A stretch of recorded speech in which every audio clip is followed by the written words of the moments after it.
boys, and I was taking the boys to school, and the youngest got out. He ran inside, and the oldest is getting his bag. He's like, "Hope you have a good day, Dad. I'm sorry you're always mad all the time." And I'm like, "What are you talking about? I'm not mad all the time." So gets out of school, and it's like, "Buddy, why'd you say that?" He's like, "I don't know. You just always seem like you're upset about everybody for stuff." And I'm like, "Did you ever hear me?" He's like, "No." And it was like, so then it's like having to take that hard look. Like, why is at the time my 8-year-old asking me or saying sorry, apologizing of all things, right? Like nothing to do with you, dude. So, um, yeah, that was kind of the like, I should probably try to figure some stuff out.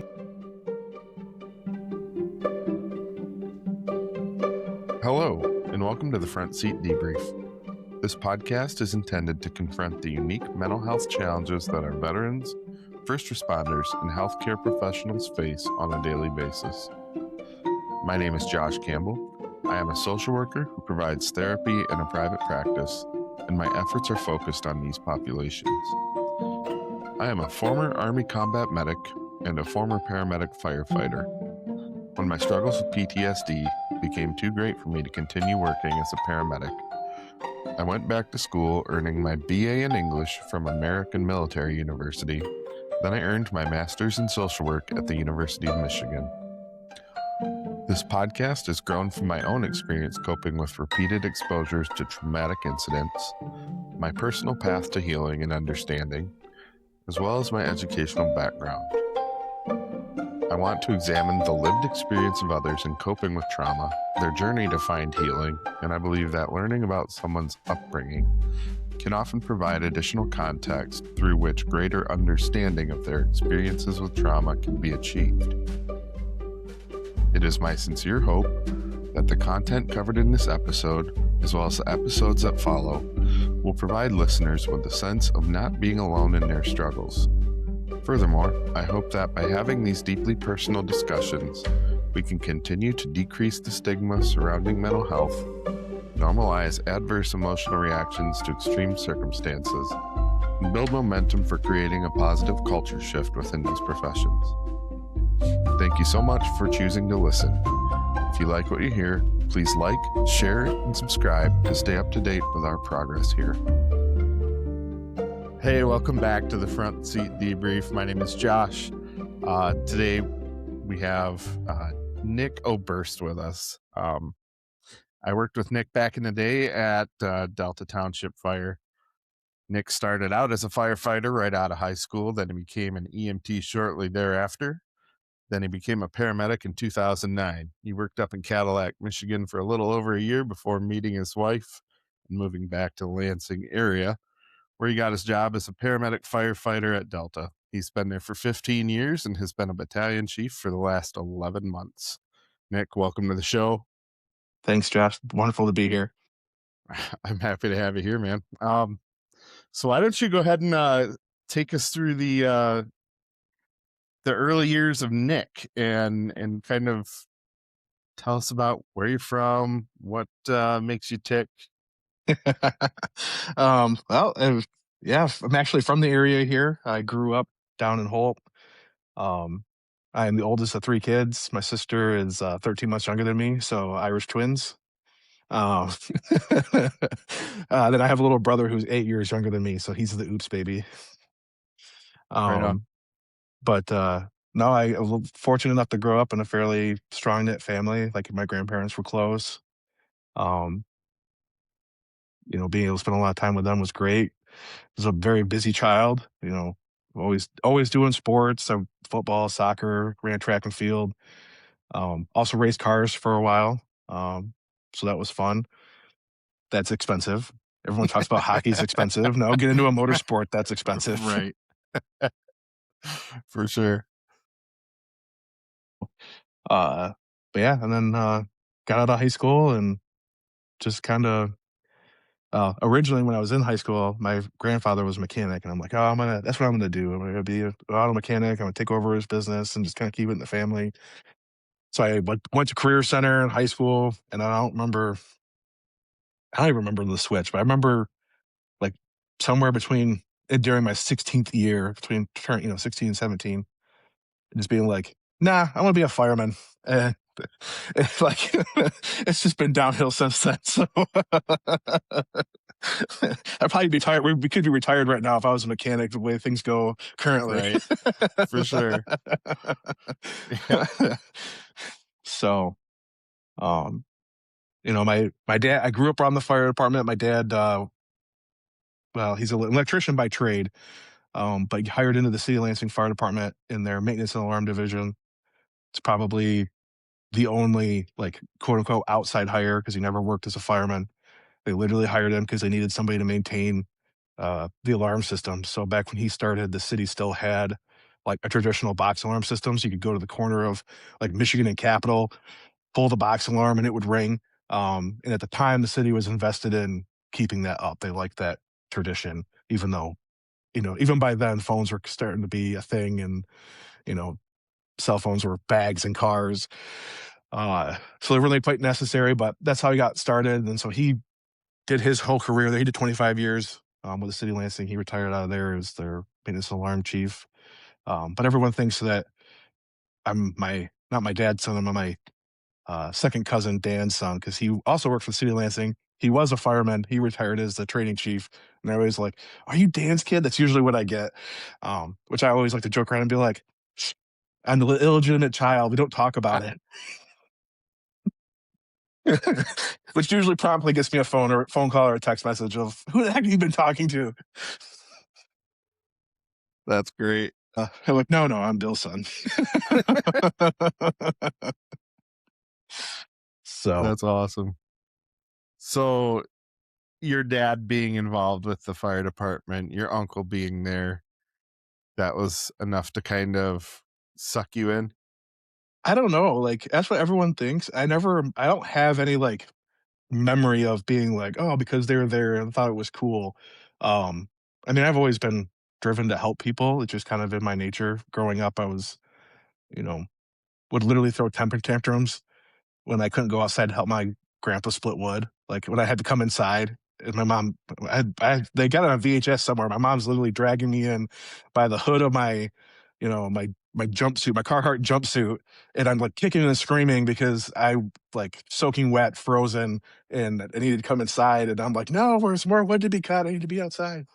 Um, so I think that probably had more to do with it. It just happened to be that the proximity of the fire service was kind of like that particular aspect of like, well, I can go here and help people. You know what I mean? Like I I think that if my parents were like nurses or, some other profession, I probably would have pushed more that way. It just happens to be that this is what I was exposed to. So it's always fun when, you're 10 years old and can go ride in the bucket of a ladder truck for the parade downtown.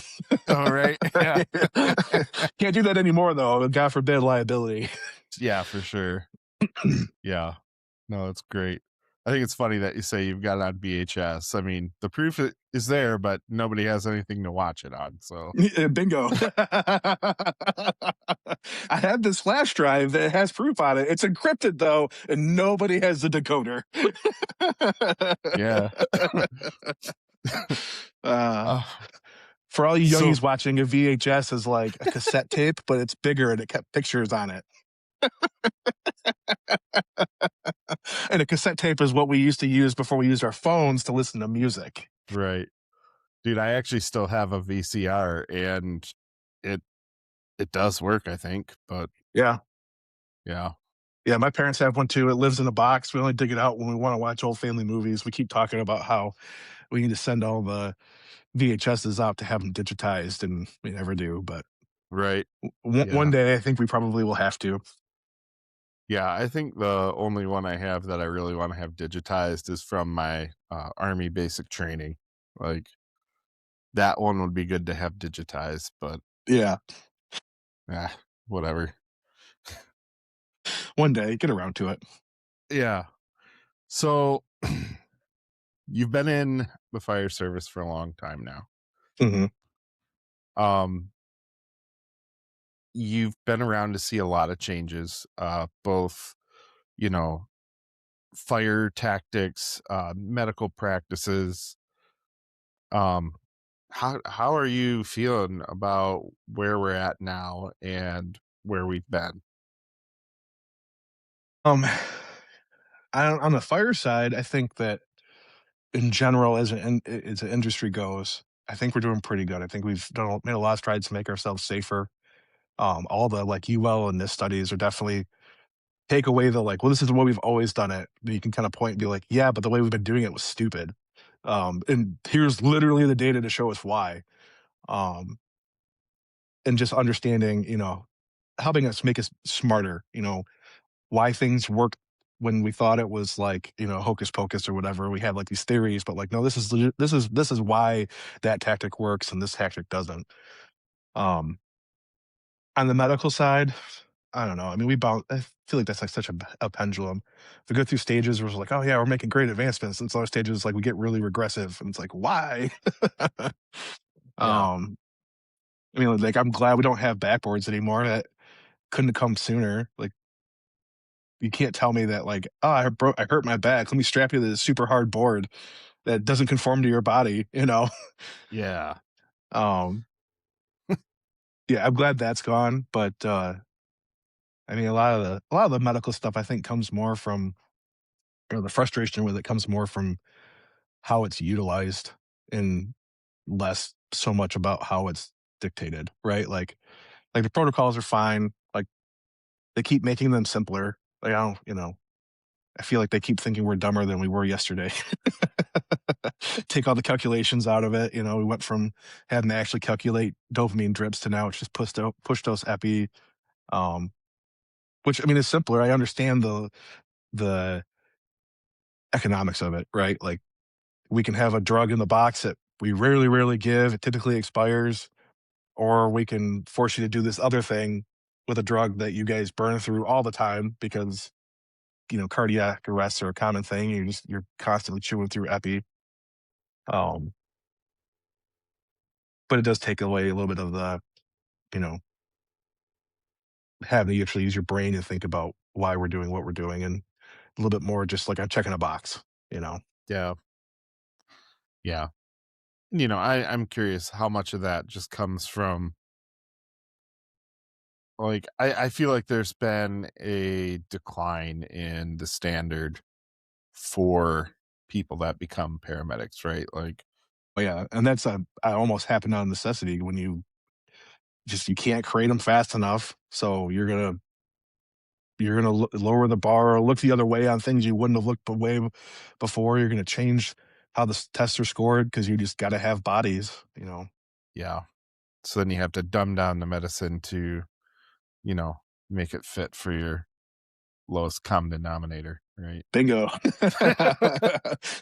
What's the one thing that police, fire, EMS, military all have in common? Least common denominator, rules, everything. Yep, for sure. Yeah. Yeah. Um, yeah, so we were talking a little bit before we started the show about uh, the changes and the turnover that has happened Hmm. in your department. And I know there's always drama that comes with that. And, we're all creatures of habit and we're all resistant Hmm. to change. But how have you seen the changes that your department has gone through? Um, how has that affected like the morale of the people, the willingness for people to continue like plugging along at that department? Um, ooh, that's a tough one.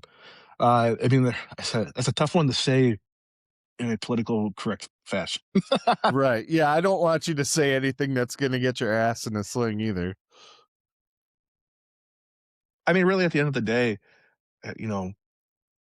Delta in particular has always had a very high standard for their employees, and we're at this really strange, like, that sense is still there. Like, everyone's like, "Oh, we gotta maintain this standard," but I don't think most people even know what the standard is. It's just, like, the mindset of, like, we're gonna maintain this thing that we can't articulate, because they haven't been there long enough, and that thought process is just kinda, like, beaten to their head since they start, and so you get some, where, like, some people who from our newer people that may be treating other newer people not quite as nice because like you're not holding the standard. It's like, well, neither are you, dingus. Like, um, uh, and we're also asking. I mean, we're also asking an awful lot of newer places. I mean, or not newer places, newer people. Um, I mean, I know it's not necessarily abnormal. The private's notorious for being like, "Oh, you got a medic's license? Welcome to the Sharks. Go swimming." Um, but we've always tried to like get people off on the right foot, and I mean, it's like as fast as we can get you off probation, on to the next thing. It's like, well, now you're an FTO. It's like, well, I've been a medic for like 9 whole months. Sorry, like we don't have a choice. Like we have nobody else to train this new guy. We got to have you do it. Which is hard because if you don't know, if you're not confident in what your skills are as a medic, now we're asking you to teach somebody else. That's a lot to ask of somebody. And I do think that that in particular has driven some of our newer people to either just shut down and like not make it through um, probation because they kind of see it coming, right? Like they're already like maybe struggling a little bit, and then they can look ahead because they can watch it happen to people around them on shift, and they're like, "Man, I don't want to be in that position." And um, and then we lose people, and then you find out they go somewhere else and they're flourishing. They're doing great at another department. It's like obviously this wasn't the fit for you here, but it's just, did we really have to lose them, or could we have kept them if our situation was a little different, or if we handled things a little differently? And a lot of that is unfortunately is not in our control. I mean, the township hires when they hire, and as much as we're like, hey, we kind of have a lot of new people right now. Can we postpone this hiring? They're like, no, we got 4 open spots. We got to fill them. It's like, oh, okay. I guess, well, as the fire service is great for, we'll get by with whatever we can to get the job done. Yeah. Kind of our own worst enemy in that aspect. So, they Right. run you short staffed and like, well, it's never been a big problem. It's like, yeah, because we're like literally beating ourselves to death to make it not be a problem. Yeah, for sure. um, and, you know, but I think it's starting, I think the massive amount of turnover, I mean, unfortunately, it's unfortunate that you're one of the statistics, but I remember when I was doing my assessment center for the BC test, or for, yeah, the BC process, it was like since 2013, we had hired 100 and like 10 people and only 4 had retired. Shit. Yeah. So like, dude, like just do like think about that. Like we have greater than 100% turnover, and a lot of it's just a lot of short time stuff. Like people who don't make it through probation, or go make it to like 2 years and like I want to go work in this other department. Um, but still, like that should, if at some point somebody higher up than me is got to be like, this is a problem. We can't let this continue to happen. Yeah. And you know and then other departments is unfortunately not making life easier for anyone. Not that they're causing problems, it's just when you still have 10 open fire medic positions per one person looking for a fire medic job. I don't like it here, I'm gonna go somewhere else. That wasn't that way 15 years ago. You were trying to beat 50 other people off with a stick for the spot you got. Yeah. Um and you know there wasn't like this, there might be a job here or a job there, but you have to really be like, "Oh, do I really want to go there though? Is it really worth it?" But now, like, there's just so many options. Like, oh, they make more money. They have a better schedule. They staff more. You can just kind of bounce around until you find a place you want to be at. Which doesn't help either because that's been a lot of our, that honestly has probably been a lot of our losses. When we just lost a captain to Grand Rapids, Wow.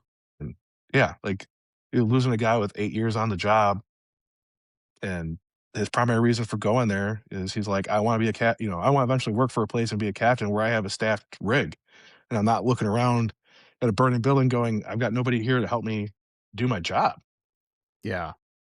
And, that says a lot too. Like, you're talking about starting all over. Like, he's a new guy, like in academy, like scrubbing dishes again. Wow. Yeah. That's Oh, rough. yeah. Yeah. Yeah. Jeez. After being the boss of the house. But he talked to him and he's like, I'm super excited, I'm happy, I'm glad to be over here, and we're all happy for him. We all know, you know there isn't a single person at Delta that's like, if I was in the same position as him in my life, my family life and everything kind of lined up to be like, yeah, I'd go too. Um, so so yeah, I mean that, and unfortunately, a lot of that's not Delta specific, right? Like I think we can look at us because we are the numbers look so bad, but I mean every department is experiencing that. Yeah. So, Well, and I know there's a correlation too between like how the economy is doing and the number of mhm, people that you have going through medic school, right? Because, yeah, back when you got on, shortly after that, there's massive the housing collapse, right? yeah, And, we had industry leaving the state of Michigan like crazy. Then you've got a bunch of unemployed people and well, society always needs EMTs and paramedics, right? mhm, And so that kind of leads to the glut that you're talking about earlier, mhm, where there's like 11 people applying for one spot, and the economy kind of changed after that, and things started evening out, and then people are able to find better opportunities, better schedules, better life mhm, balance, and they kind of go to what they think is going to be their best opportunity. mhm. But Yeah, he's talking about life balance, and there's a handful of departments in the state of Michigan that are doing it, but, like, just on the national stage, there's a huge push for the 42-hour work week, and, I mean, a couple studies. I know there's one that's getting ready to come out that I think NFPA is finishing is a partner in, that's, like, talking about, like, cancer rates and sleep deprivation and obesity, cardiac the cardiac issues and how, like, so many of these things can be, like, significantly reduced by acknowledging that a 56-hour work week doesn't work for the service anymore. Um, and I think a lot of that too has to do with adding EMS to it. You think about when that was instituted, and you're talking like, what was that, like 1936, I think, 40, I can't remember. It was like, pre-World War II, they put the 56-hour work week into effect. And what were firemen doing? They were just fighting fire. They weren't chasing medicals, right? Like, and so you're doing a semi pretty rigorous job, but you're fighting a couple fires a day, maybe, back then. Really not, definitely not as mentally taxing as it is now. And but now, most departments in the country are some sort of fire-based ALS or fire-based EMS in some capacity. You're not really, especially on the full-time side, you're not going to have too many departments that are like, we just do fire. We don't respond to any medicals. yeah, Um, and you see so much more. There's so much more involved. We're doing car accidents, hazard. We really are like, if it's not something law enforcement related, it's our responsibility. And right. that was never the case before. So that stuff that we've always done it this way. We've always had 56-hour work week. It's like, well, is it really the best given what we actually ask of these guys nowadays versus what we were asking of them, 100 years ago? So, Yeah, yeah, and especially when you're running medicals too, like it's not uncommon for you to be working a 24-hour shift and just never get the chance to go to sleep. And that is so difficult. And, mhm, the stress that comes from doing that stuff is just not healthy. yeah, I mean, I've worked a couple of straight 72-hour shifts and you get done with that and you just kind of feel numb to everything and yep, like, hey, can someone point me in the direction of where I live because I don't know. Like, yeah. Everything's yeah. so fried and frayed, and Right. it's like, if up is down, left is right. Right. Yeah. Yeah. Yeah. And then it takes a whole 24 hours, sometimes longer, to even just kind of get a sense of normalcy, let alone get back to baseline. Oh, For sure.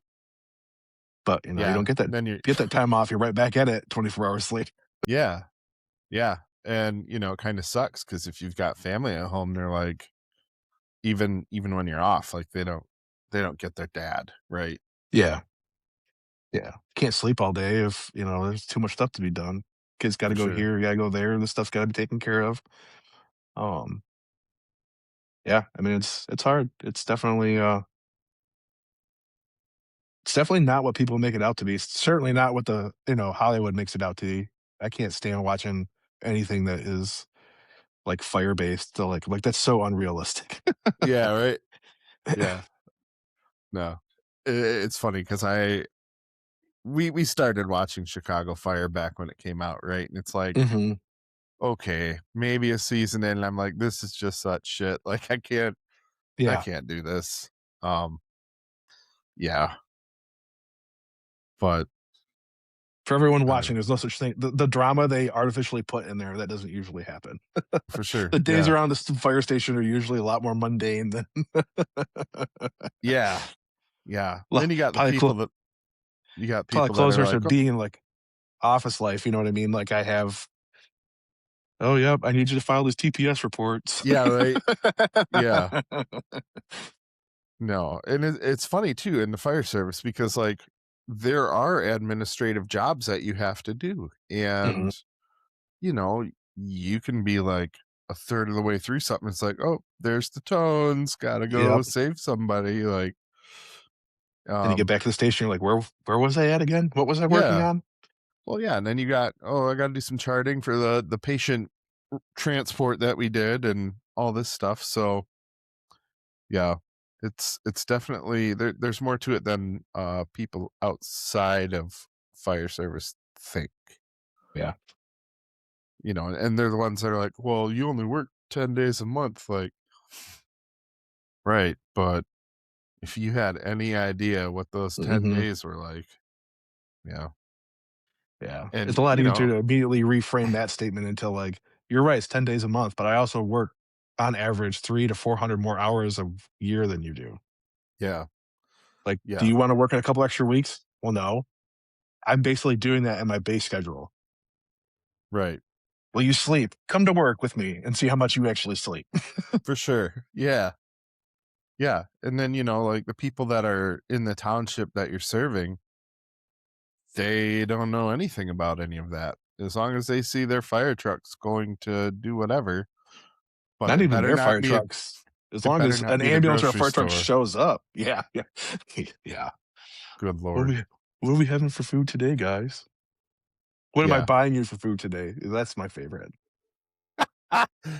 Yeah, and it's funny because I think that's a pretty universal, thing across all departments, right? Like, you have to Mhm. eat on shift, and it's not like you have the option to, like, go get groceries once a week. So, I mean, everybody, like, the departments I've been on, you take the truck to the grocery store, right? And then there's They gotta be in somebody service. complaining about it. Ah, makes Yeah, you really happy. they don't understand that, yeah, we're here getting groceries for our day, but it may take us 3 hours to buy 4 things because we gotta keep leaving and coming back for calls. They don't see that part of it, right? They just see the truck parked out front and guys wandering around pushing a cart. So, Yeah.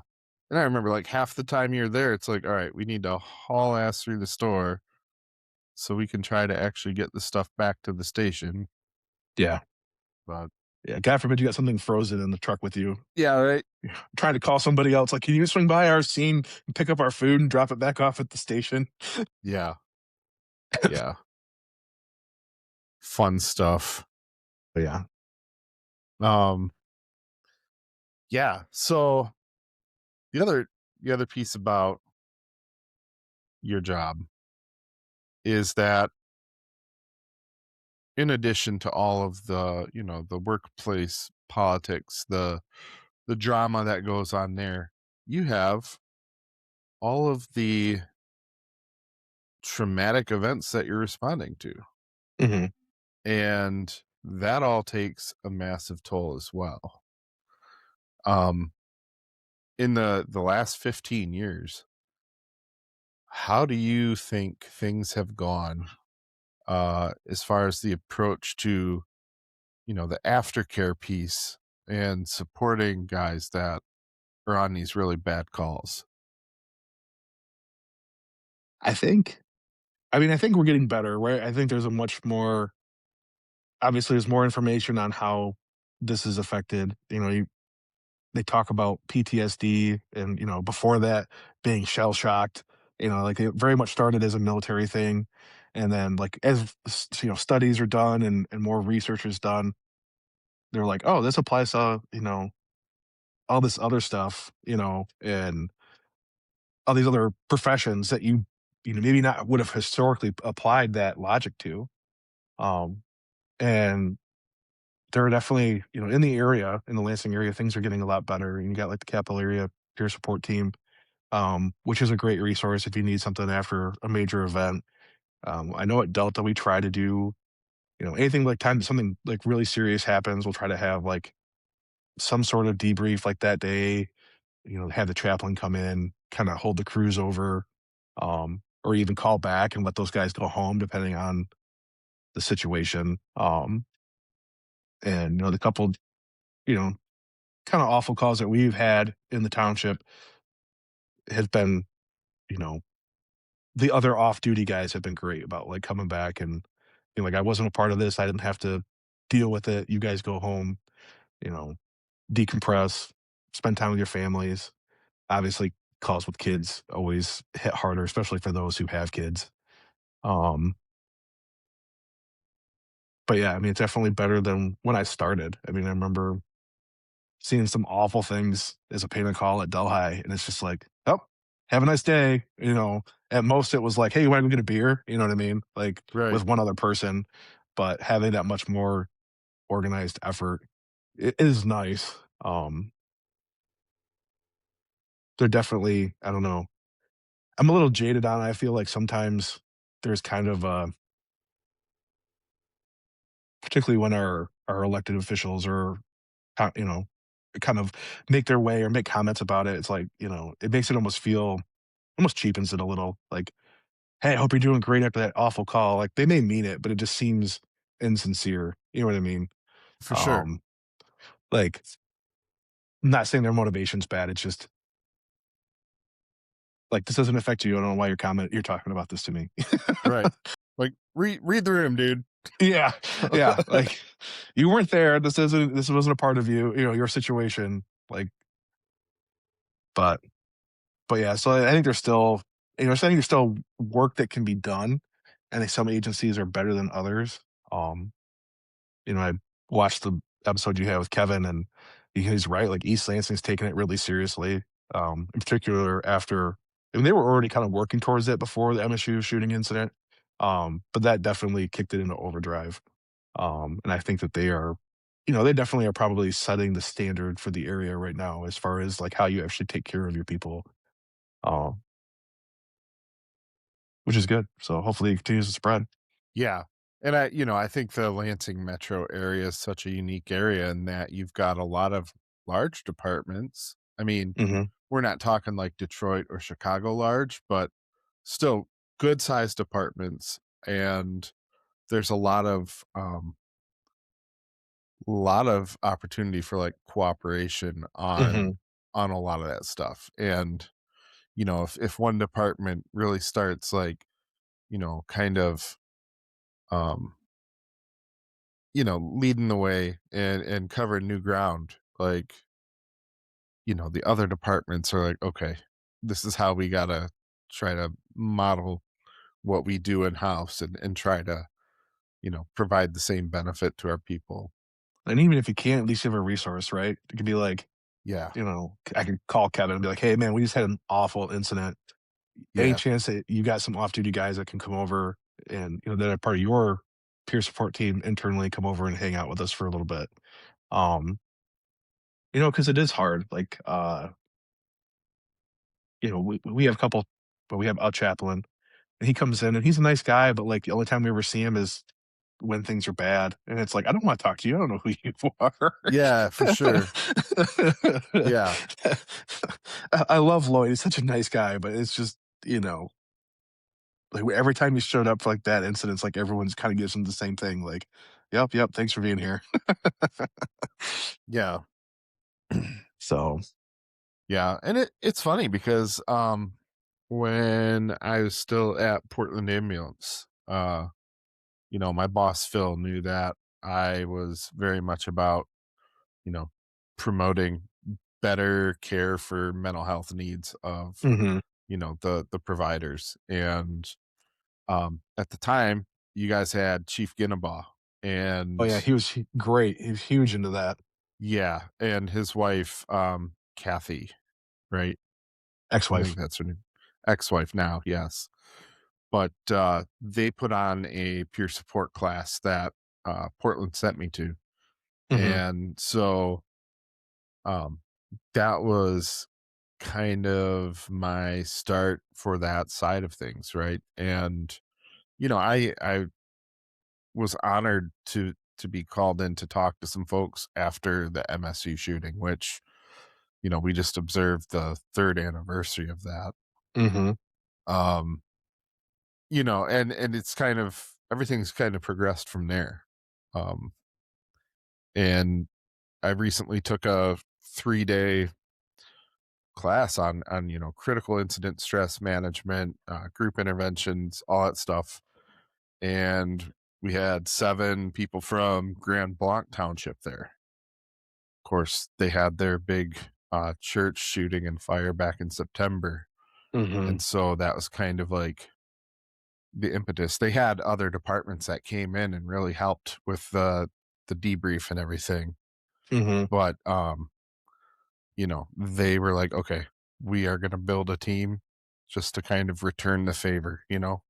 Yeah. And so It'd be nice if these sentinel events weren't required for this kinda change to happen, but, um, I mean, yeah, unfortunately, I feel like that's the world we're in right now where nobody wants to put the extra expenditure out there unless they're kind of forced to.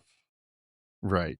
And yeah, it's really hard too at the township level because all they see the fire department as is a liability. There's Yeah. no income generation here. And I mean it's maybe offset a little bit by, transporting ALS. You can bill for some of that. But, these You're still places not that probably generating income. You might be covering your budget, right? You might be right. like, whatever, it costs us $3 million to provide EMS services, and we're collecting 2.7, right? Like, Yeah. so it's not like it's necessarily revenue per se, but Right. just more of an offsetting, I guess. Yeah. Yeah, they're still seen as, this is a liability for Mhm. our budgets, right? And yeah, it's tough getting any board to want to spend more money, better equipment, more people, whatever. It's just always a fight. Yeah, equipment always seems to be the easy one. I feel like most municipalities are like they like the things because they can show them off, right? Like if I'm John Q board member who's going to run for reelection, I can stand there and be like, "Look at this nice whatever insert thing here, right? Uh, that we got for you.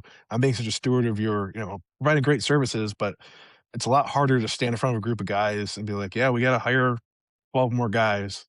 Um, and all the stuff that comes with them, and you're really gonna it's not something we can stand in front of and kind of show off. Right. Yeah,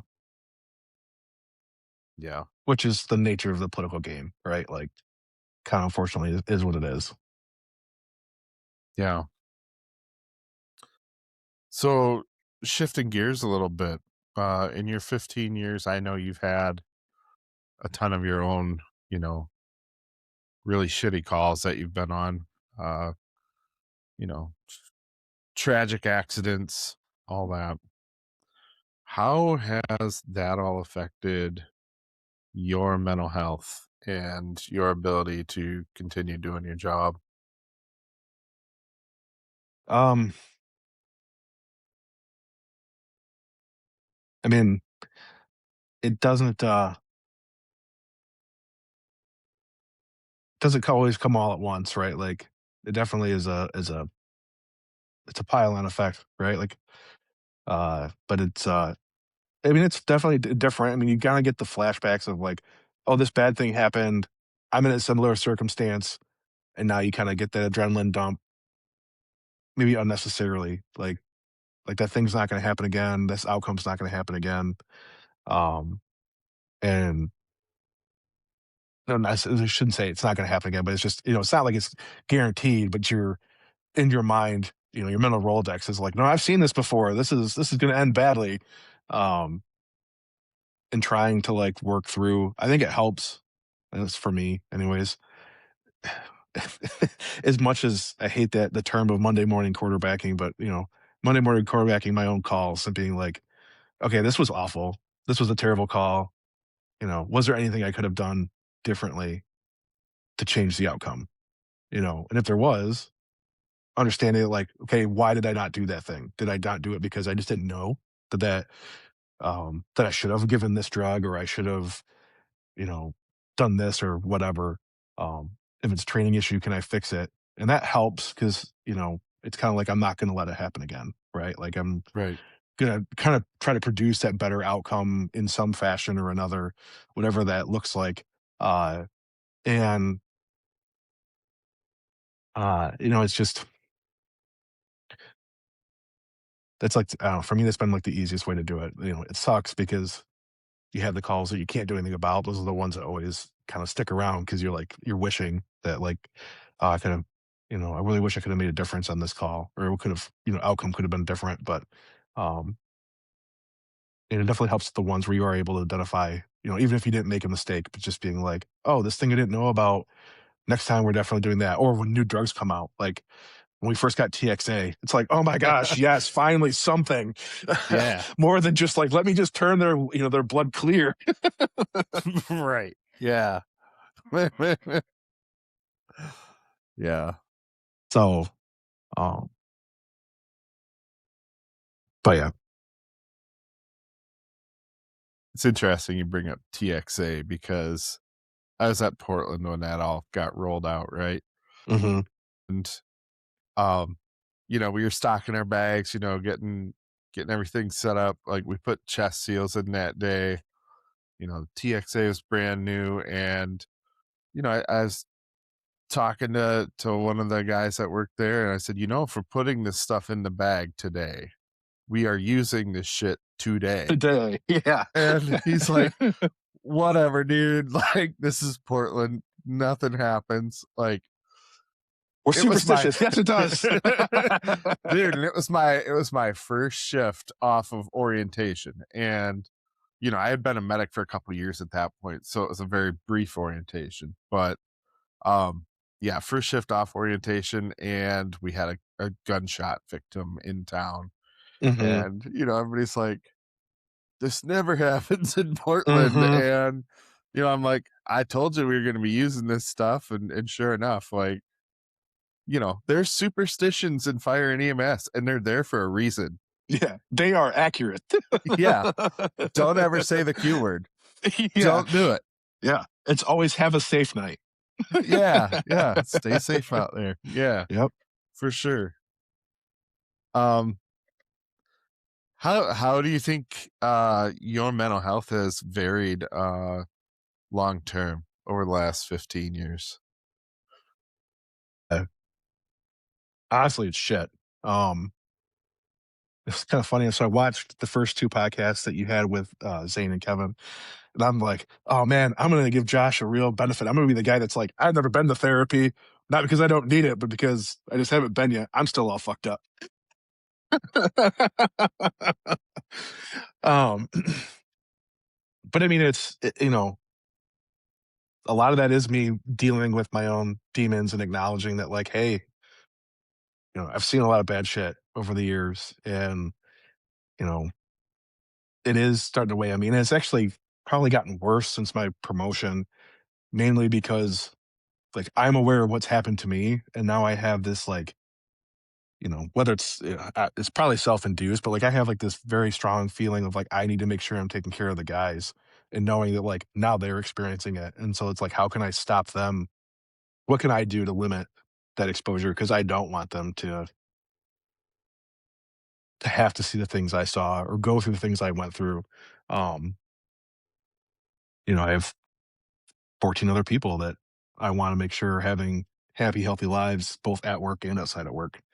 Um, and that's been difficult. Like the last year has been hard with everything kind of probably reaching a boiling point. I know my wife is, she pushed me. I got like some testing done, and doctor's like, she's like, I don't think you have PTSD. She's like, you have some awful coping mechanisms, but you seem to be processing everything okay. She's like, but you're depressed as shit. And I'm like, you sure those two aren't related? She goes, I don't know. They might be. Wow. That's awesome. Oh, thanks a lot. Um, but and it's hard because like I tried a couple therapists, and I don't know. I really don't like when it's just like, oh, do this breathing technique, do that. It's like you don't. How the hell that's going to help me? Like, I don't know. It just finding somebody who understands what what we go through and what we see is hard. Um, and anybody who's decent is booked.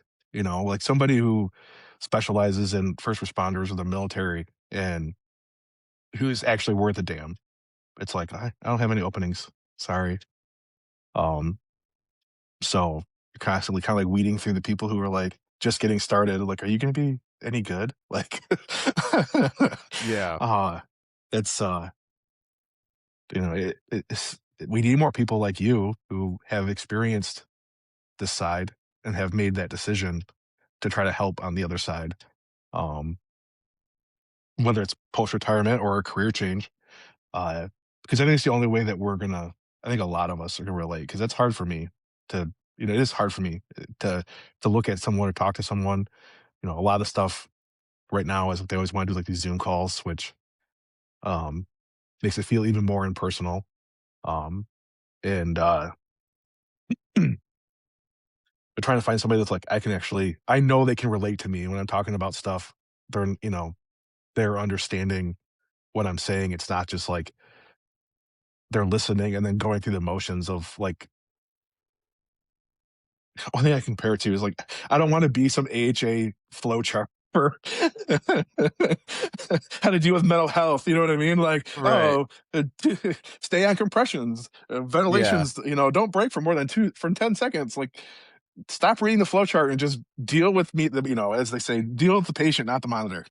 Yeah. 100%. um, and that for me, that's been a big hang up because as soon as I feel like I'm just being treated like a flowchart. It's like I shut down, and I'm like, nope, I don't want to talk to you anymore. I don't want to be having this conversation. When's this appointment over so I can go on with the rest of my day? Right. Yeah. Um, so other than kind of taking it out on, I don't say taking it out on my wife. I just, as she would put it, I'm more cold. I'm more like I come home and it's just like I don't want to talk. I don't want to talk about anything. She's like, "How was your night?" That's fine. You want to elaborate? No, I don't. Um, and I know she doesn't like that because she wants to be involved, and she's been very supportive, which has been obviously super great. Um, but I'm at least acknowledging that, like, hey, I should probably find somebody to help me, should do something. So you work on it, try to let some out. Being around the station is awesome when you're having a good day. I feel like when I have great days at the fire department, it's like, or the station, it's like, okay, things aren't so bad, things are good, and then we get our dicks absolutely kicked in. A couple more bad calls. It's like, oh, damn it. Yeah. Yeah.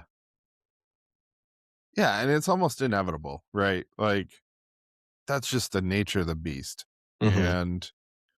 And, so it's really hard to fully appreciate those good days because you're just waiting for that other foot to drop, right? Like, Yeah. the shit's coming. Yeah. You're just a tone away from your day being completely awful. Yeah. Yeah. It is tough. And, in the last 15 years, I'm sure your wife has noticed a significant change, right? Yeah. And it sucks because it's not like an intentional thing that you're doing. You're just I kind of don't wanna in. be an asshole. Right. I mean, very few of us do. There's a couple here and there, but We won't pick on Kevin. I'm just kidding. I love you, Kevin, if you're man, watching. He'll watch. I know he will.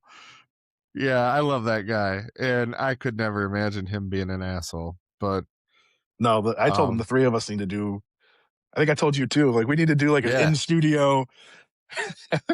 Yeah, man, and for sure, because one of my goals with this whole project is I want to develop a community, and I wanna eventually start doing these, like, live shows where things are less, less driven by an outline and more, let's build some interaction with the community and Mhm, have people that are like, in the chat, like asking questions. And, I want to have more people contributing to the discussion.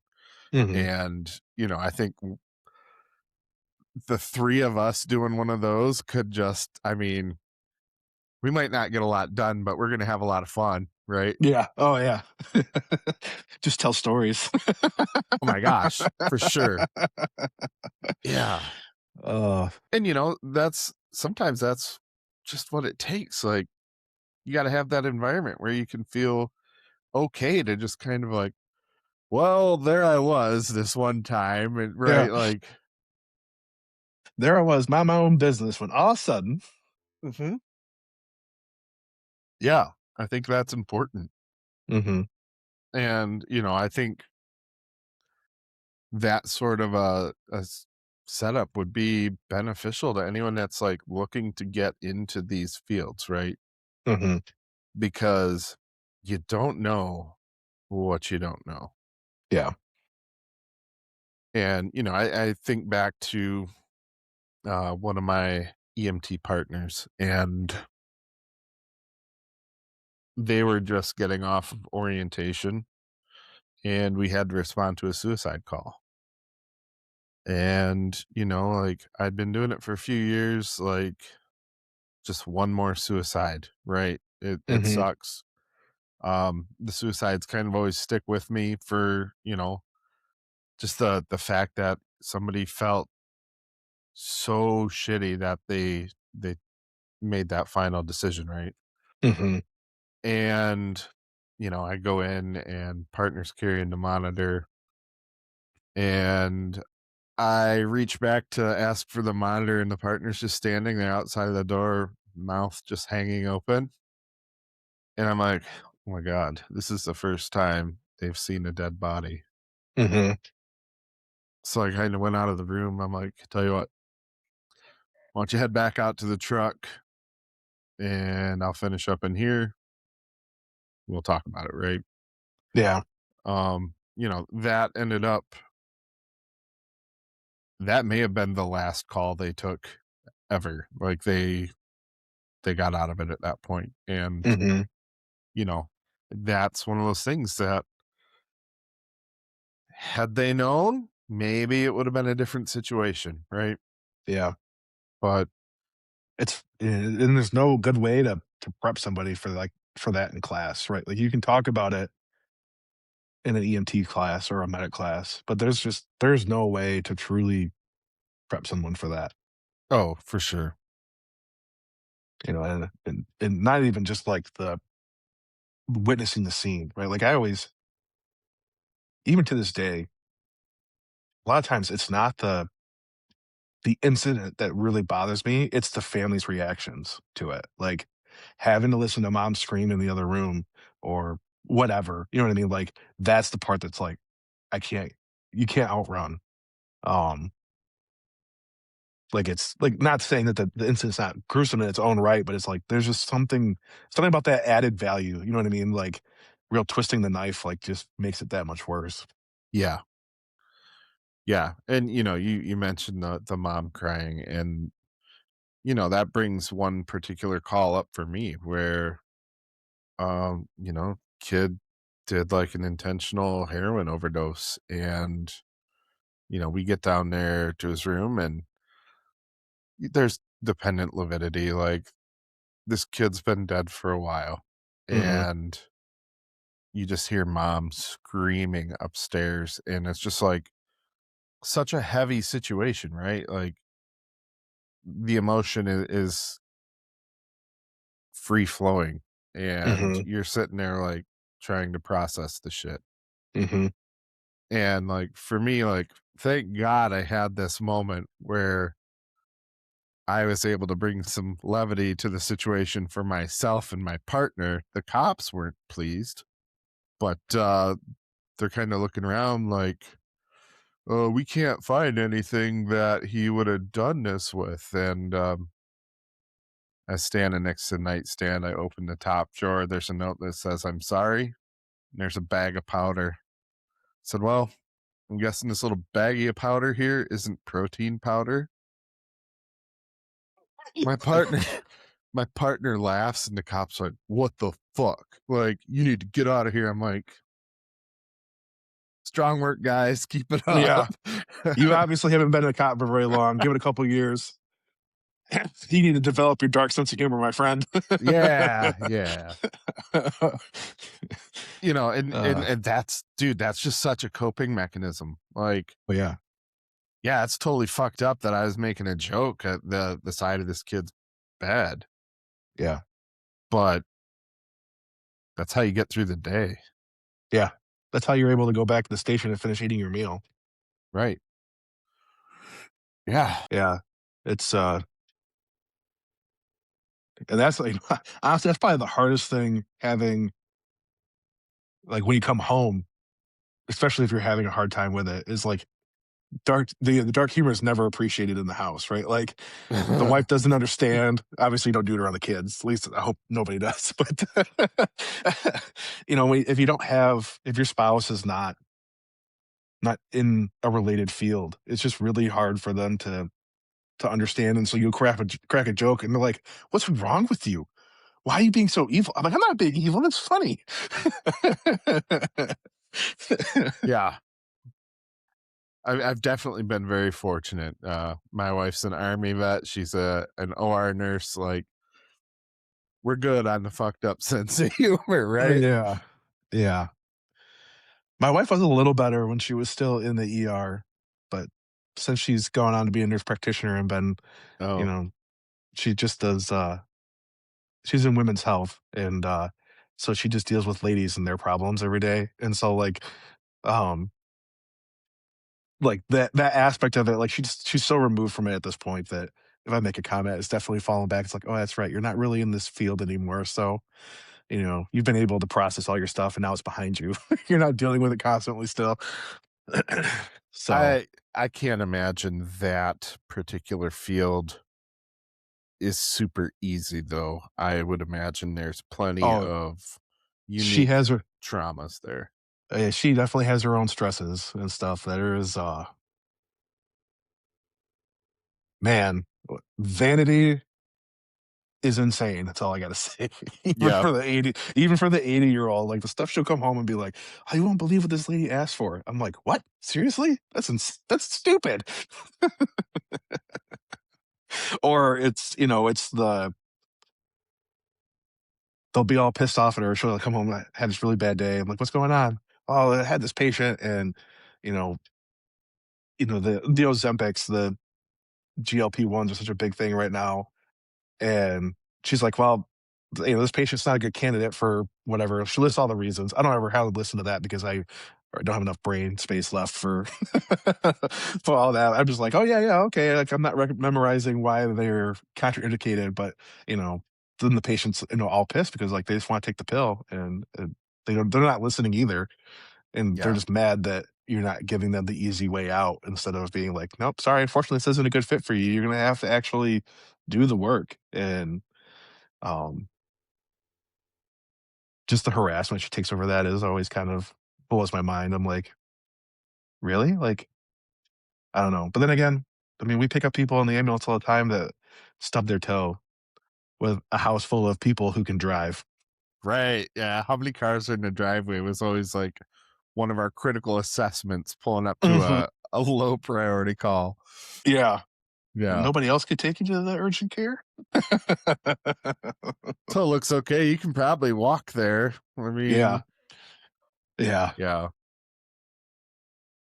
Oh god, that's the worst. I hate I think I would enjoy this profession so much better if I could actually just deal with sick people. Like Yeah. legitimately needing emergency help people, but like it's dealing with all the other stuff that just makes you wanna, like, strangle someone. Right. Yeah. And there is so much bullshit. Oh, yeah. Like, we kind of, you know, joke about it, but no, it's exhausting. Yeah. Like, Yeah. like you took this whole rig out of the system for Mhm. this bullshit complaint. And then you hear, the next out ambulance or someone else in the area going to like a legit call that, well, they've got like a 30-minute response time. Are you really, really needing to go to the hospital, or can I clear here and go take care of this real problem? Yeah. Yeah. I worked overtime the other day. Well, this is not the other day, this was probably about a month ago or so, and I had a guy who was throwing up, had a fever, and I literally called Sparrow and I was like, "Yeah, I'm coming in with, certain such and such age male. It's gonna be a man flu. I'll see you when I get there." And that's exactly what I heard on the other end of the radio was just laughing. Yeah. Like, my Y- give a damn straight busted. Like, this dude's pissed me off. It's 2 o'clock in the morning. The house had like 5 people in it that could drive, and Oh he's my just God. cranky because he couldn't sleep because he doesn't feel good. Like, yeah, Yeah. Makes you wonder, like, did you never get sick as a child? Like, did your parents take you to the hospital for every little thing? yeah, And, I know there's definitely a big difference in, different socioeconomic situations. Um, but it is frustrating.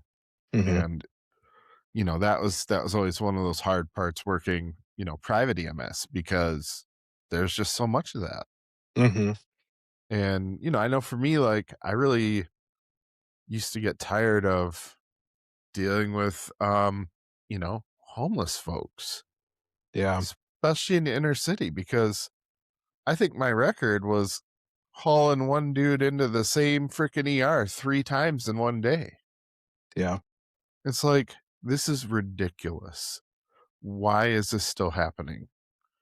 But on the other side of that, a lot of these dudes had some serious medical issues. And, mhm, you know, when you get to the point to where you know their name and social security number from memory for typing it in their charts, yeah, when you yeah, show up on scene and you're like, "Oh my god, Jim doesn't look great today." Like, mhm. "Oh, no, he's this he." We had one He's where, actually sick today. yeah, we had one where one of our regulars ended up, like, he almost got intubated. But we knew that he was really hard to intubate, and then if Mhm, he did get intubated, it took him a long time to come off of, a vent or whatever. But he ended up going to the ICU because dude was like, he wasn't there. mhm, And I don't remember what the issue was, but it's crazy because he was on the sidewalk in front of a homeless shelter, and just all of a sudden lights out. It's like, oh, no, he's actually sick. yeah, Strange. yeah. But yeah, there's a lot of that in the inner city. That's one thing I'm glad that we don't have to deal with a whole lot. We have a couple homeless people that we know by name, but we see them every once in a while. They kinda, they grace us with their presence for a couple months, and then they'll move on to East Lansing, and then they'll be out at Meridian, and then Delhi gets them for a little bit, and then they Yeah.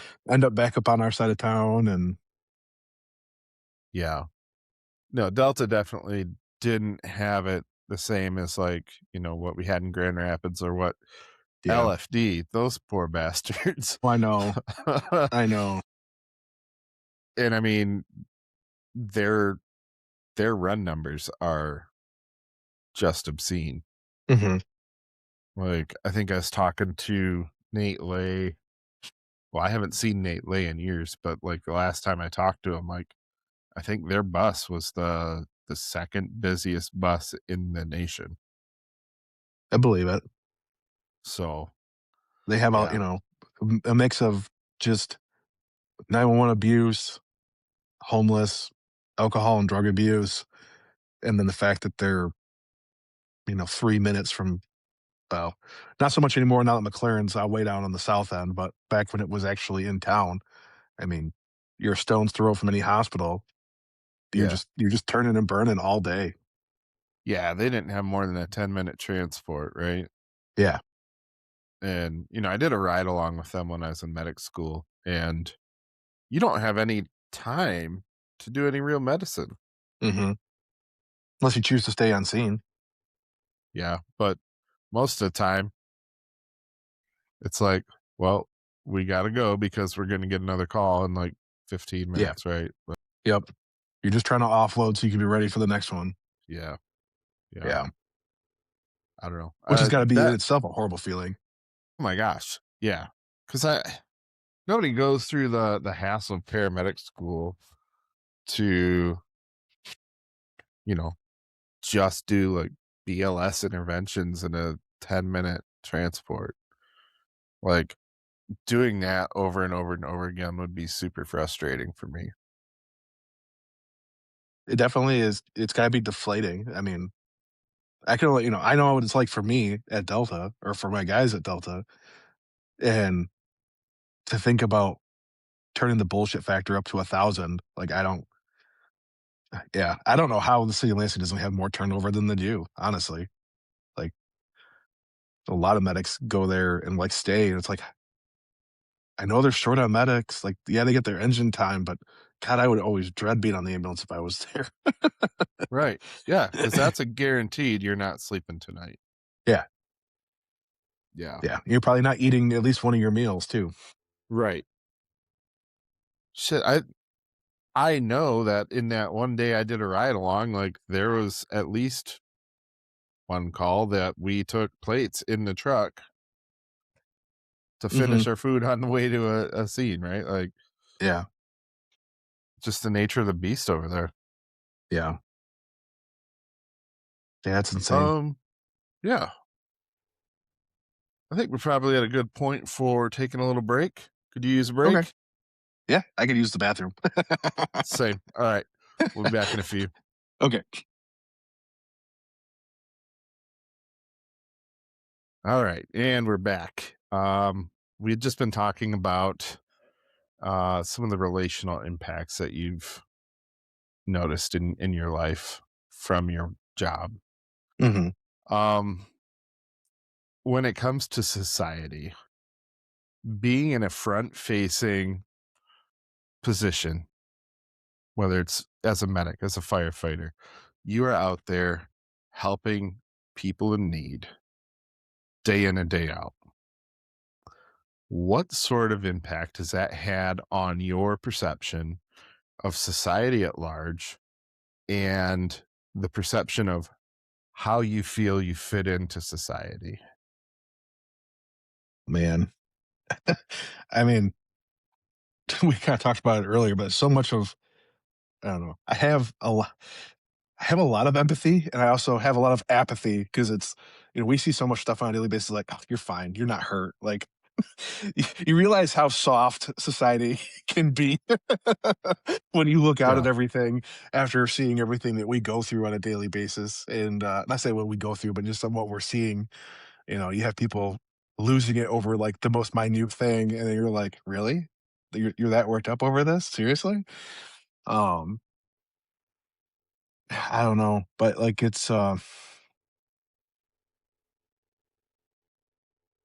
think the one thing that's always hard for me, and it still is when people are like, they find out what you do for a living, and they're like, "Oh, thank you so much," and it's just like, I'm just doing my job. Like, I'm a guy who goes to work, you know what I mean?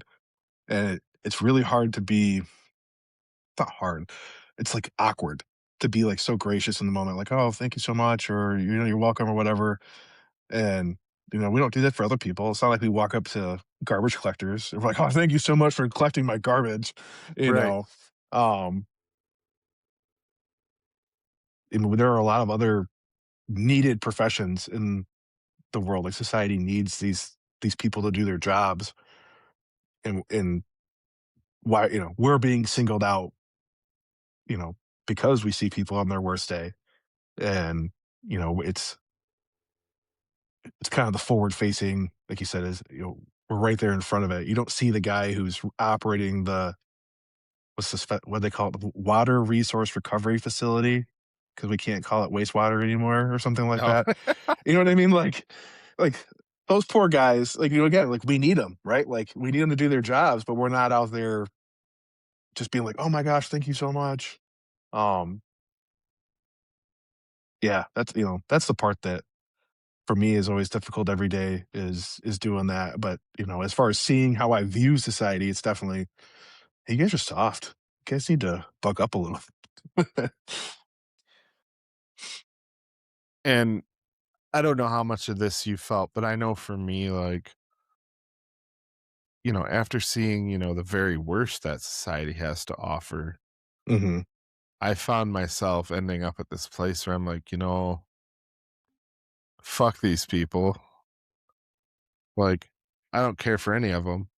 And yet I've still got this part of me that's like, well, I still hold hope for like society and Yeah. humanity in general. And it's difficult trying to find that balance between people generally suck and, well, humankind is okay. Like, Hmm. I always struggle to find that divide, and I would say I'm less pessimistic about people now because I'm not seeing the effects of their destruction every day, Hmm. but I know that was a really hard thing for me to handle. And in my life, a big part of that was like, I don't want to be out in public if I'm not working. Yeah. Like, I don't want to go to a restaurant because God forbid some guy sucks down a big piece of steak that he can't chew, and then I'm going to feel obligated to go give him a Heimlich. Anybody in the Or, building a doctor? right. Or like you see some idiot that like crashes their car on the side of the road. It's like, should I stop or should I look the other direction so that I don't feel this obligation? Yeah. Have you like wrestled with any of that sort of stuff? Uh, I can't say I don't share the I don't want to be in public part. Like I definitely, I don't know. Like obviously we have to go out there, right? Like, my kids have events or whatever. Got things I got to go do, so I got to be out and about, and you know, I'll bring stuff on myself. I'll wear things that say that I work for the fire department because, I don't like it when people thank me, but then I turn around and I'm like, this is what I do. Right.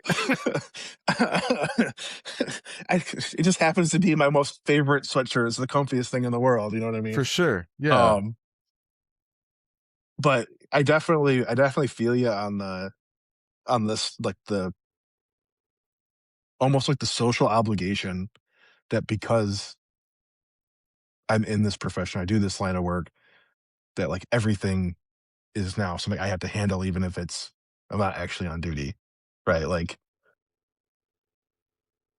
yeah, definitely have seen accidents and been like, "Everyone okay? Yep, cool, keep driving." Yeah. Yeah. Um, because I just, I don't wanna get sucked in because I know how that's gonna totally destroy my day. I was gonna do this, this, and this. Not anymore. Right. Yeah. But yeah, like I don't know. You said something about the seeing people on their worst day. I think that, and I don't know if it's just time, like, I've been doing it long enough, but I've definitely found myself on more of the critical calls, like, the last couple of arrests we've had and stuff like that, um, being a little bit more upfront, but in an empathetic way with the family members and being like, "Hey, listen," because 'cause I'm typically there in the battalion, the command car, so I'm not typically hands-on. I am a little bit. I like to steal all my guys' tubes, but, if someone's gotta innovate this patient, out of the way. But normally I'm back getting information, talking to family and stuff, and we know you see what they're doing. I can see what the monitor's doing. I know where this is headed, and trying to like lay that groundwork. Like, listen, we're doing everything we can, but you know things don't look good, or like being very honest, like their heart's not beating.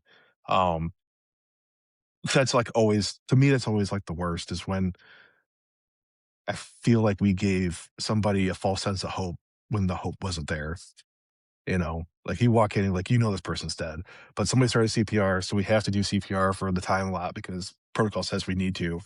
Um, and it's like it's just hard, and I have to say I have found that last couple, actually the last arrest I did, where I had to have a very frank conversation with the wife. Um, she sought me out later because I hung around uh, until the MEI got there because the deputies were out doing whatever, and she's like, "This is a really hard day for me, but I appreciate you being straightforward with me."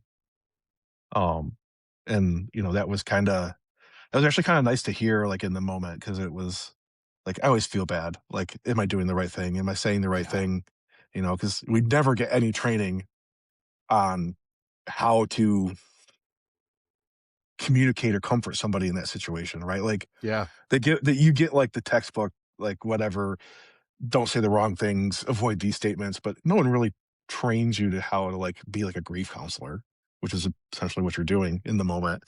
Um, and that was just kind of nice to hear. She wanted to pray with me, so I prayed with her. Um, but she was just like, I knew in my heart from the minute I saw him that he was gone, and having you tell me that, like, even though you guys were doing your job, like, that my husband was gone. And she's like, it gave me a sense of closure that's now helping her deal with her kids, like, because they're all starting to show up, and she's able to be stronger for them because she's already had that like time to process it. Like, yeah, he's gone. He's not coming back. So, Yeah. That's nice to hear that feedback mhm, because from my experience, for starters, it never gets any easier telling somebody that their husband of, 50 years is not coming yeah, back. yeah. Dread that conversation Um, every time. yeah, that's terrible. And geez, I totally forgot my point here. Squirrel. Right. No, and so those conversations are hard. No one trains you to do it. And so often in my experience, like it was all hands on deck and everybody Hmm. was involved. There's very little conversation happening with the loved ones that are on scene to let them know. And like I remember one where we worked this lady's husband until, like we've exhausted all efforts. We called med control. Doc is like, yeah, sounds good. Time of death, blah. And then, like as the lead medic on scene, I was always like the one to say, all right, can anybody think of anything else that we could have done here? And then, when everybody's like, no, we're like, okay, we'll stop compressions. And then I got to go give the wife the bad news. And Hmm. like, it was so shitty because, like, in her case, like, she's got her grown children sitting there on the couch with her, and I'm like, I'm sorry to tell you that your husband died, and we've done everything we could." And, from her perspective, like, she wasn't upstairs in the narrow ass hallway where we had, like, 6 people trying to work around each other, right? Hmm. She wasn't there for the conversation with the doctor. In her mind, she's like, "Well, why aren't you taking him to the hospital?" Yeah. and you can't be like, "Look, I'm sorry, we're just not in the business of transporting corpses," because that's not the time for that conversation, right? That dark Um, humor comes back at the station. right, yeah, and, you know, it's a shitty part of that job, and Mhm. nobody prepares you for that, Mm-mm. and, I mean, that particular case stands out to me because, like, that I had been on work for, like, 3 hours, and I had 3 arrests in that time, like, Oh my goodness. dude, that was the 3rd person I had to tell someone, like, "Look, your loved one is dead." 3 in 3 hours, and I'm like, "You know what? Fuck this, like, I need to either go home or I need to take a long distance transfer to the other side of the state because I'm done for the day." Like, Yeah. and fortunately, I was able to, like, grab one of those psych transfers because private ambulance, we did a lot of psych transfers, and Mhm. that would take me 6 or 7 hours to do, so I was totally happy to take that, but yeah, man, some of those like, a day like that was just, like, such a ball buster. It's like, "Why am I Mhm. still doing this shit?" Mhm. Yeah, I appreciate the fact that you're able to be on scene and kind of be an intermediary between, like, what's going on in that hallway Mhm. versus what's going on with the loved one, right? Yeah. Well, and I prefer to do it over. I mean, sometimes if we're busy, the deputies are trying to do it, but, you know, they're just saying the platitudes, right? They're just doing the Hallmark thing because they don't know either. And, um, I've overheard deputies being like, "Oh, don't worry, they're gonna do what they can to get your husband back or your loved one back." And it's like, "Don't say that. Like, what are you doing? Yeah. Yeah. Don't put that voodoo on us." "Can someone Um, shut the rookie up, please?" Like, god yeah. damn. Um, and again, like, it's all well-intentioned, right? Like, they're not saying that stuff because they're trying to mess up something. They're faced with a terrible situation. They've got a loved one who's coming unglued because they're in the process of losing someone, and they're just like, it's human instinct to be like, "I wanna make you feel better," you know?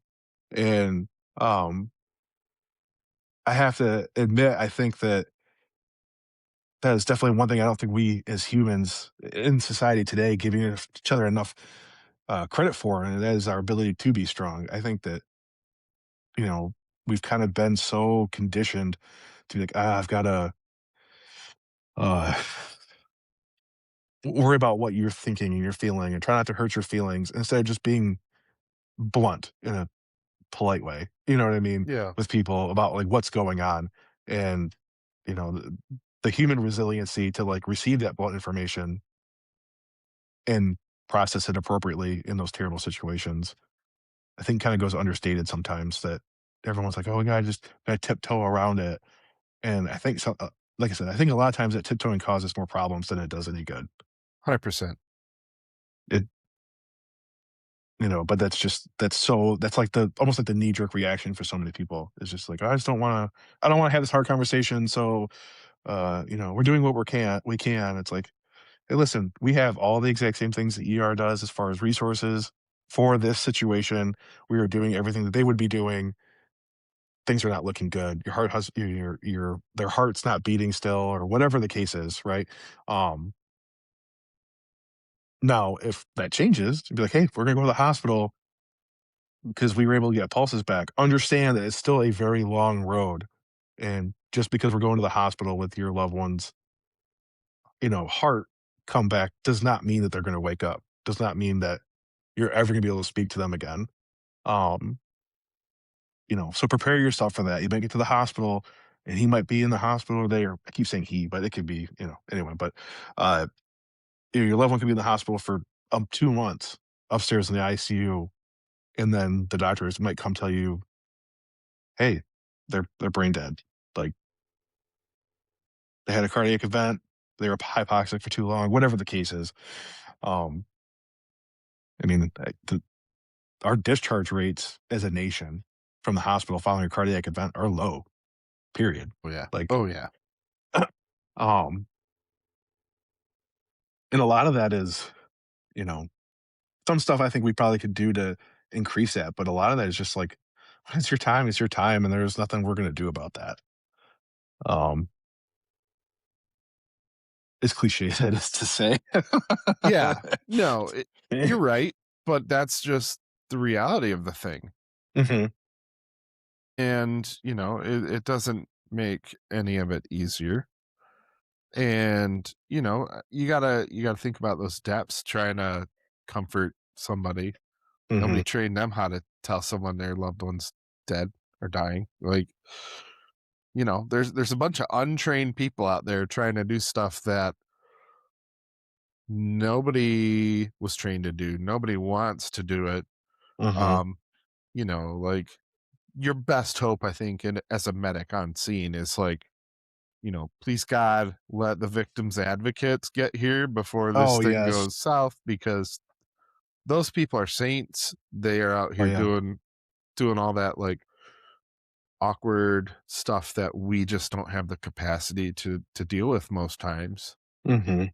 Um, but yeah, it's just one of those shitty things of the job, right? Yeah. Thank God And for VAs. Oh my goodness. I'm so glad we have them as yeah, resources. Um, like, that was never a thing for me when I was up north. I mean, I don't know if it is now up in Wilshire County, but, um, it was like, "Oh, they're dead," and the cops would be like, "Okay, cool. Call the yeah, funeral home." Like, right, yeah, yeah. And for us, like it was always nice. Like, okay, cops are here. We're done working. So, hey, I'm turning the scene over to you guys. mhm. There's a dead guy in the hallway upstairs. Like, Yeah. you know, it's still shitty. Um, and yeah, like you're talking about, using frank language. Like, the more qualifiers and shit you try to put into explaining what's going on, the more opportunities there are for somebody to, interpret a sense of hope. Mhm. And, that's not always the best thing. Like, Mhm. yeah, let's use that Never concrete wanna language. kill hope, but I don't wanna give you false hope either. Right. For sure. Yeah. And yeah, that's tough because, in the break we were talking a little bit about my time at Delta and I told you I was a black cloud and there was one call I remember taking where a couple had been engaged in coitus, shall we say. And then he stopped talking and so we got called Oh, I remember and this call. I was checking his pulse and then all of a sudden it wasn't there and we're like, fuck, pull him off the bed. We gotta start CPR. Yeah. And we got a return of pulses and we transported him. And months later, I ran on the guy's wife or whatever, and he was still alive, still hooked up to machines, but vegetative state or whatever. He had been in the hospital like 4 to 6 months or some shit. Like, Mhm. it's unfortunate. And we were there when the guy's heart stopped beating. And, Yeah. and You couldn't like ask we for a better said, situation for a good outcome. right. Cause like Yeah. we had the monitor there. We were able to start compressions immediately. I don't remember if we shocked him or not, but we were stacked when we rolled in there. We had at least 6 medics on scene. Like Mhm. the work was getting done. And still, like, it's not a positive outcome. And Talking about earlier, we were talking about Hollywood messing stuff up. I mean, how much of just the things we choose to consume for entertainment dwarfs our reality of what's gonna happen? Because what happens in all the TV shows and the movies, right? Cardiac arrest, they go into cardiac arrest, the medics show up, they get the pulses back, and in the next scene, they're in the hospital talking with their loved one. And, you know, John Q. Public doesn't know that that's not how that goes. Yeah. Is it good storytelling? It's if I'm the filmmaker, maybe I don't know. Yeah, it's Um, fantasy though. yeah, like, but that's so much of how we try to interpret the world around us is through that. So that's the only thing you have to go off of. That's what you're expecting. You're expecting miracles most of the time, just because that's how it happened on show XYZ or in Yeah, this movie, and it's like, right. unfortunately, this is real life, and real life can be ugly sometimes. Yeah. And like honestly, like if you have a loved one that survives a cardiac arrest, like that in itself is a miracle. Hmm. And if they survive without any neurodeficits, that's like for real, like the narrowest of miracles. And, Hmm. statistics just aren't in the favor of that happening. Yeah. Yeah. I mean, I remember one call where um this is over in the Grand Rapids area. We showed up and uh fire defibrillated just as we were coming down the stairs. And, so they're back on the chest right away. And all of a sudden he starts groaning. I'm like, okay, hold up, guys. Like, let's check this out. And he opens his eyes and he's like, what's going on? I'm like, you gotta be shitting me. Hmm. And like, what's your name? It's George. Like, George, do you know where you are? Um, looks like I'm in my basement. Sure enough, you know where you're at. That's shocking. Like, Yeah. what if I told you that you're dead 30 seconds ago? Hmm. What? Yeah. It kind of scared me honestly cuz like you don't see that No. No. hardly ever. No. And, It's I don't know. The human body's crazy for it is starters. crazy. Yeah, you're talking about having a shock that, like, I was working for Cadillac, so we'd gone on a chest pain. So it's me and it was a younger medic for North Flight. We're in the ambulance. We get there, and the guy is doing the typical, like, "You got to help me. You got to help me. I'm gonna die. Like, I'm dying." And so, like, all the alarm bells are going off. Like, he's pale, he's clammy. It's like, oh, this is not going to be good. Get him on the cot, and I'm literally in the process of pushing this guy into the back of the ambulance. And you just watch his head rock back. You see his eyes roll in the back of his head. And I'm like yelling at the medic. I'm like, I think he just coded. And I get it closed. I run around the side to jump in the side door. And just as I'm jumping in the side door, you watch his body like lurch. You can tell, he had internal defibrillator. It clearly blasted him. Wow. And then we're like, I go to like, I slide into the seat so I can or I slide into the CPR seat, go to lay his head down, and his eyes pop open. And we're like, what's going on? And he's like, I don't know what you guys did, but I feel a lot better. And I look at my partner, I'm like, we didn't do anything. And he's doing the whole like, can I stay home? And we're like, no. Yeah. Yeah. Wow. Your heart did something your internal defibrillator did not like, and it blasted you, and now we need to get you to the hospital, like right now. Yeah. No, those are amazing devices and I'm glad they're a thing, but um I remember one call where we went and this guy was taking a nap and all of a sudden he got defibrillated and he's like, I don't know what happened, but all of a sudden I woke up to this really painful shock. I'm like, well, I wonder if you slipped into, a shockable rhythm. And he's like, I don't think so, because, I was kind of drowsy and took a nap, whatever. And, as we were like working on it, he's like, like, so he gets nailed again. I'm like, well, you're just talking to me. Like, I know, I know that didn't happen, right? So we put him on a monitor and like, sure enough, I think the guy got zapped probably 3 more times on the way to the hospital. Like some wire had, come undone or whatever. And like, so he was getting, hit by that defibrillator when he didn't need it. I'm just like, you poor guy. Let me give you some Yeah, pain meds, like, yeah. yeah. But You're in for a no, long day, sir. Yeah, that was a trip. Cause like, we had magnets or whatever to, like, turn off pacemakers for, like, cardiac arrest and whatnot, but Hmm. from what I remember, it didn't work for a defibrillator. Hmm. And I, as a medic, sure didn't want to, like, try to turn off somebody's internal defibrillator, like, Yeah. God They got forbid. that put in for a reason. Right. Yeah. Ugh. Yeah. Our guy up north, he ended up being lucky because I remember getting the feedback on him, and his potassium was low, high. I don't know. It was all out of whack, and he went to VTAC 3 more times there at Cadillac Memorial before they, transferred him up to, Munson in Traverse City, and they're figuring that it was all potassium related. So, Yeah. Those electrolytes, they're a big deal. oh, oh, slip in a bucket. Yeah. Yeah. Man. So, yeah. I know you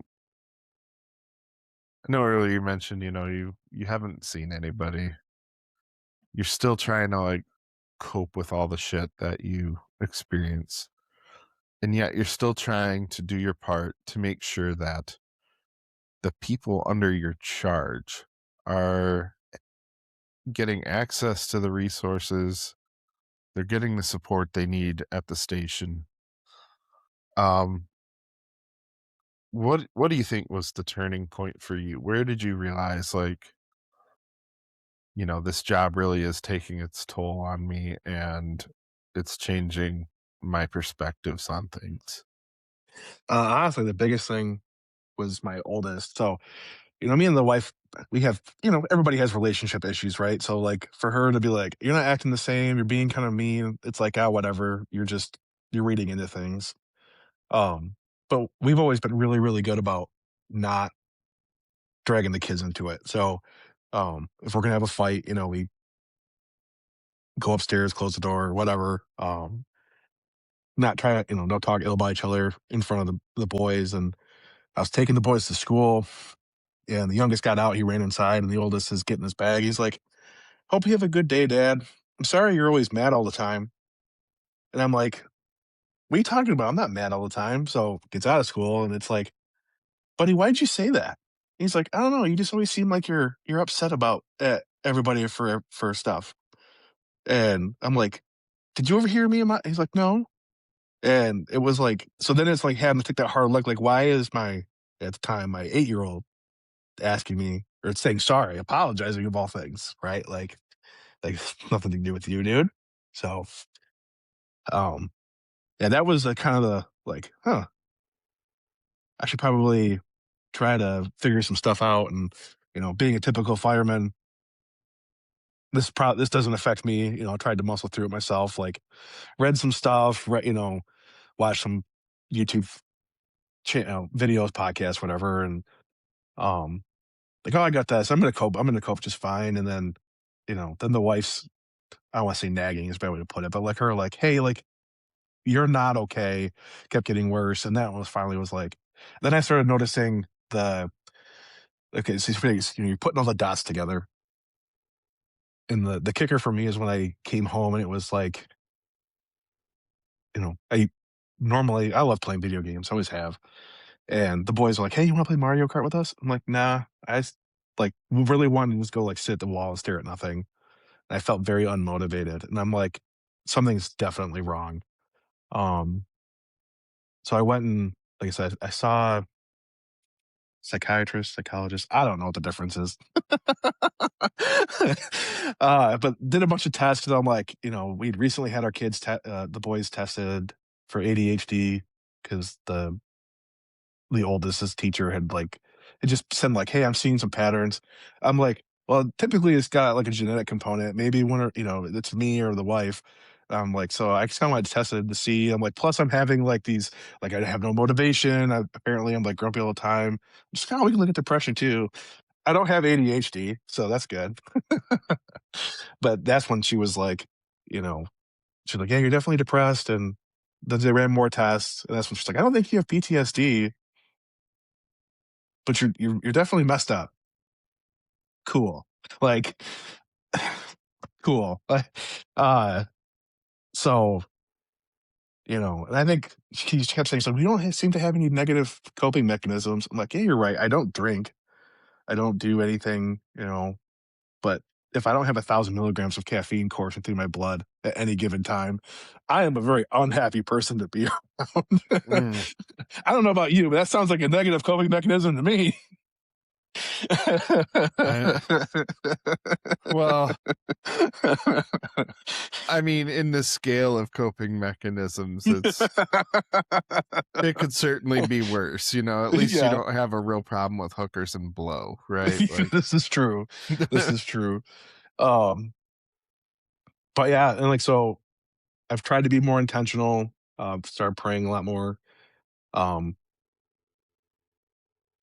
and one thing that has helped quite a bit is going through like just what the chronic stress does to our bodies and understanding like the lack of sleep and the cortisol, like never being able to get recovered from it. And I was like, I should have my testosterone checked. And, my primary care is like, you're fine. You don't need it. I'm like, no, I definitely want to have it checked. So she sent me out to a urologist and he tested it and it was like 73. And normal for guys our age is closer to 800. And mm, he's like, yeah, that would be messing you up.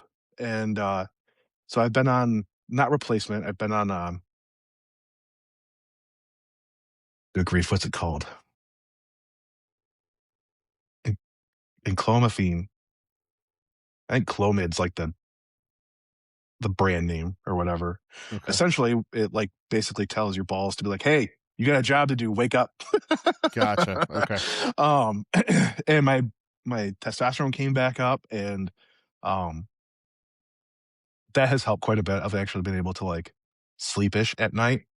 Um, I have a little bit more drive, but it has also made me more acutely aware of like, yeah, I have stuff I bring home with me every day, and I don't leave it at the door. You know what I mean? Like, um, being able to like check the other things off, like the compounding problems that come from constantly being poured down.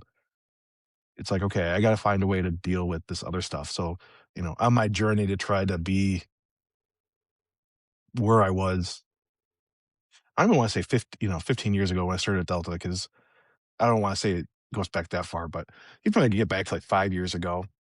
Um, working on this aspect of being like, I need to find somebody to talk with about the shitty calls I've been on and the things that like when people are like, "Hey, tell me what the worst call you've ever seen." No, I don't want to because I'll be non-functional for the next 20 minutes. Like, you know what I mean?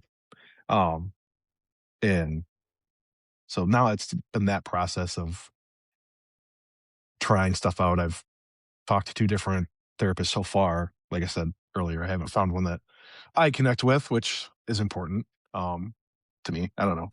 Yeah. No, that's so having, gone through the whole masters of social work thing, like I mentioned in the break how I had a lot of imposter syndrome, right? And Mhm, one thing that kept getting just beat into my head is like, the whole therapy thing, it doesn't matter like what modality of therapy you're going to use to work with people.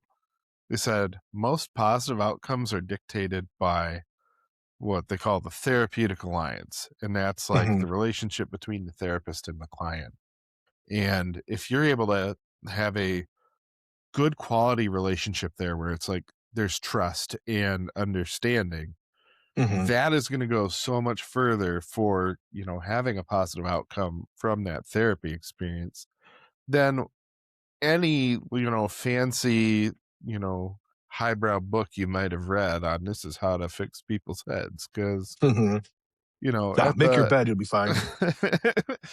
at the core of it, ultimately, like people just need to unload and know that they're being heard and understood. And, you know, you are not the only person that has struggled to find someone. And, Mhm, the communities I tend to circulate in are veterans and first responders. And the number of people I have personally heard say that they don't want to go to a therapist because what is some kid fresh out of school going to know about what I've done? Mhm. And like, I get that, but that there's a lot of stuff going on there too. Like, Mhm. a lot of times you got to be willing to take that chance because carrying this shit around is just so toxic. Mhm. So yeah, I you're not alone in that at all. I'm ready to lose my 75 pounds of carrying shit around. Shit, you and me both, man.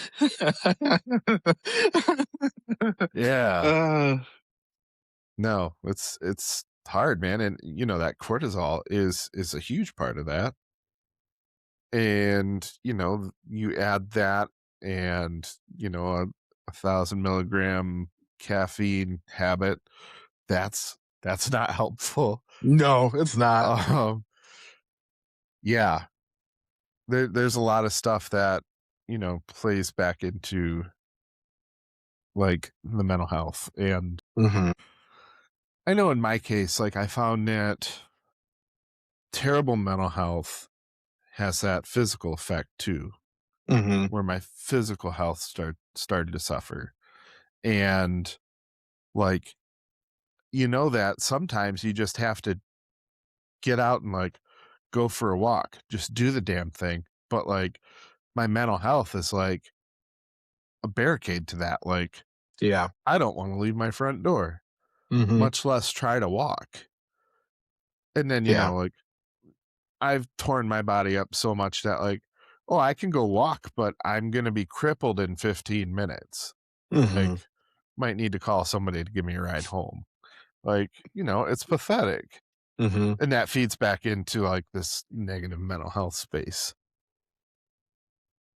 So it's really hard trying to find a way out of that cycle. And, in the fire service, because so much of the job can be so physically demanding. Maybe not if you're sitting in a command car. but Not all of us can be this blessed, okay?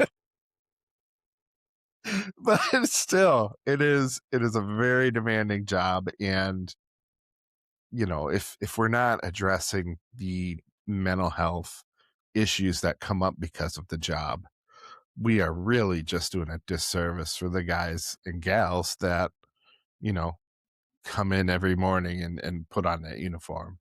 Yeah. Well, and like we were talking earlier about like, the schedule and stuff. Like I think that's one thing that as a fire service in general, we have to be a lot better about. And even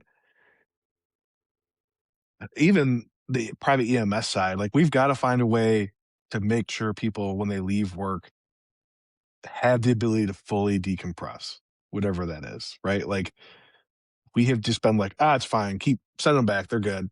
Overtime's not a staffing model. The the nurses are going through it too, right? Like who what nurse in a critical unit needs to have 5-to-1 patient ratios? Like it's just insane. Um, we're focusing, we're talking about the after effects and how do we process it and recover. I think we need to be better about let's just not let it happen in the first place, right? Like give them the tools and the resources so it's not a thing anymore. You just you lay it down, throw it in the garbage as you walk out the door, and you're able to kind of scrub it off, and it's done. It's over with. Whatever that looks like. And I know it's different for for other. Everybody's a little different. Everyone processes things a little differently. Um, but by continuing to just do the same old things and we'll take care of it once you have it, right? Like once you have PTSD, once you have traumatic events, then we're going to help you. Um, let's do the things on the front end that can help that out. Like, you know, whether what, for in our case, like let's go to a 42-hour work week. Make it a national standard. Like, hey, we acknowledge that this thing here has got such a down reaching effect of the compounding effect, the compounding effects. It's no different than, why do you want compound interest in your investment account? Because it makes things grow significantly faster, right? Like, well, this is like the negative compounding. Like, do we want the negative compounding of I've seen this terrible thing followed by this terrible thing followed by this terrible thing. Oh, sweet, I got like 12 hours off, back to terrible, terrible, terrible, and just keeps building. Um, you know, let's try to break that cycle and make it so I hate to say it, make it so you don't have a job, Josh. I mean, in an ideal world, I would be totally for that. But yeah, you're right. That would be amazing.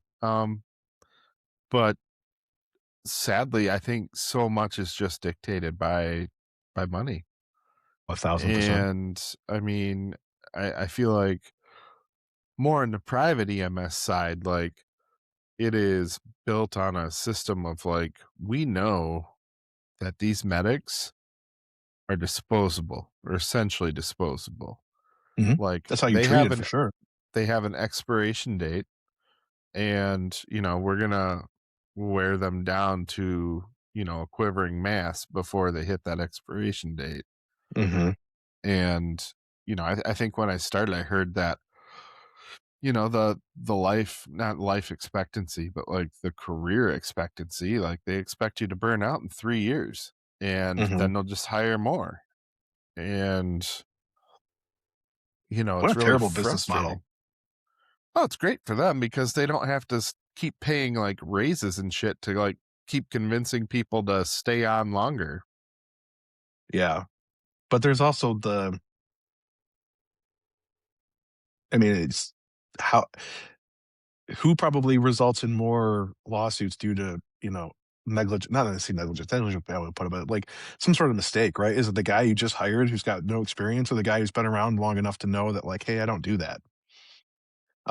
Or training people. I mean, that's a problem we have. Like, I don't understand why there's not a larger look at like it costs thousands of dollars to onboard somebody in the fire service. Because not only, most departments have some sort of academy, right? So that's you're gonna pay the people to be there that you hired. You gotta pay people overtime to come back and teach it. You've got to pay thousands of dollars, put them in a turnout for turnout gear. You gotta buy them uniforms, assuming that's how your system operates, or however that looks, right? Just to have them leave in 2 years, there's no way you recouped that value whatsoever in what you got out of them. Um, Even if you were only paying them cheaper prices, like that's just I don't know. It'd just be nice if you weren't just disposable cogs, if you weren't just badge numbers to the people who are making those decisions. Like we're actually like we acknowledge that you're Josh Campbell and you have important, valuable things, and we don't want to lose you. We don't want to see you go somewhere else. We want you to stay and to share whatever you've learned since you've been here. Help us make our lives easier. Um, which honestly, I don't think helps the mental health aspect of stuff. Anyways, when you're like, my employer sees me as disposable, how does that make you feel about yourself? Like, you know, I Yeah, guess fuck it, shotgun a six pack. Let's get back at it. So, for sure. Yeah. And, like, especially like when you hire a new person into the fire service, they are a probie for the next year. And, that adds a bunch of stress too. And, like some of it is kind of fun, kind of funny. Like I always remember, racing to like get the freaking exhaust suckers put back on the mhm. trucks, or like the phone goes and you got to race to get there, and like you got to fucking like hit people and jump over people and tackle others to like try to get to the phone. And like shit, after I left Delta, like I remember I was like, I don't know, looking at paint or something at like Home Depot, and their phone had the same ringer, and I about climbed over the counter. Like, hold on, I don't like that. Like, whatever, like, Yeah. you know, um, but, like, you've gotta be able to instill, like, discipline Mhm. and, you know, you've gotta, like, drill people on, like, where your department is, what's your area of responsibility, and you need to know how to get places, and you need to know how to get to the hospitals, and that is all very, very important. So, like, as a probie, like, you're taking a drink out of the fire hose, Mhm. and there's so much that goes into that. And then, of course, like, I came to Delta with all my other shit going on and the mental Mhm. health aspect, and then I got hurt. So, I didn't get to, achieve what I came there to achieve, but, Mhm.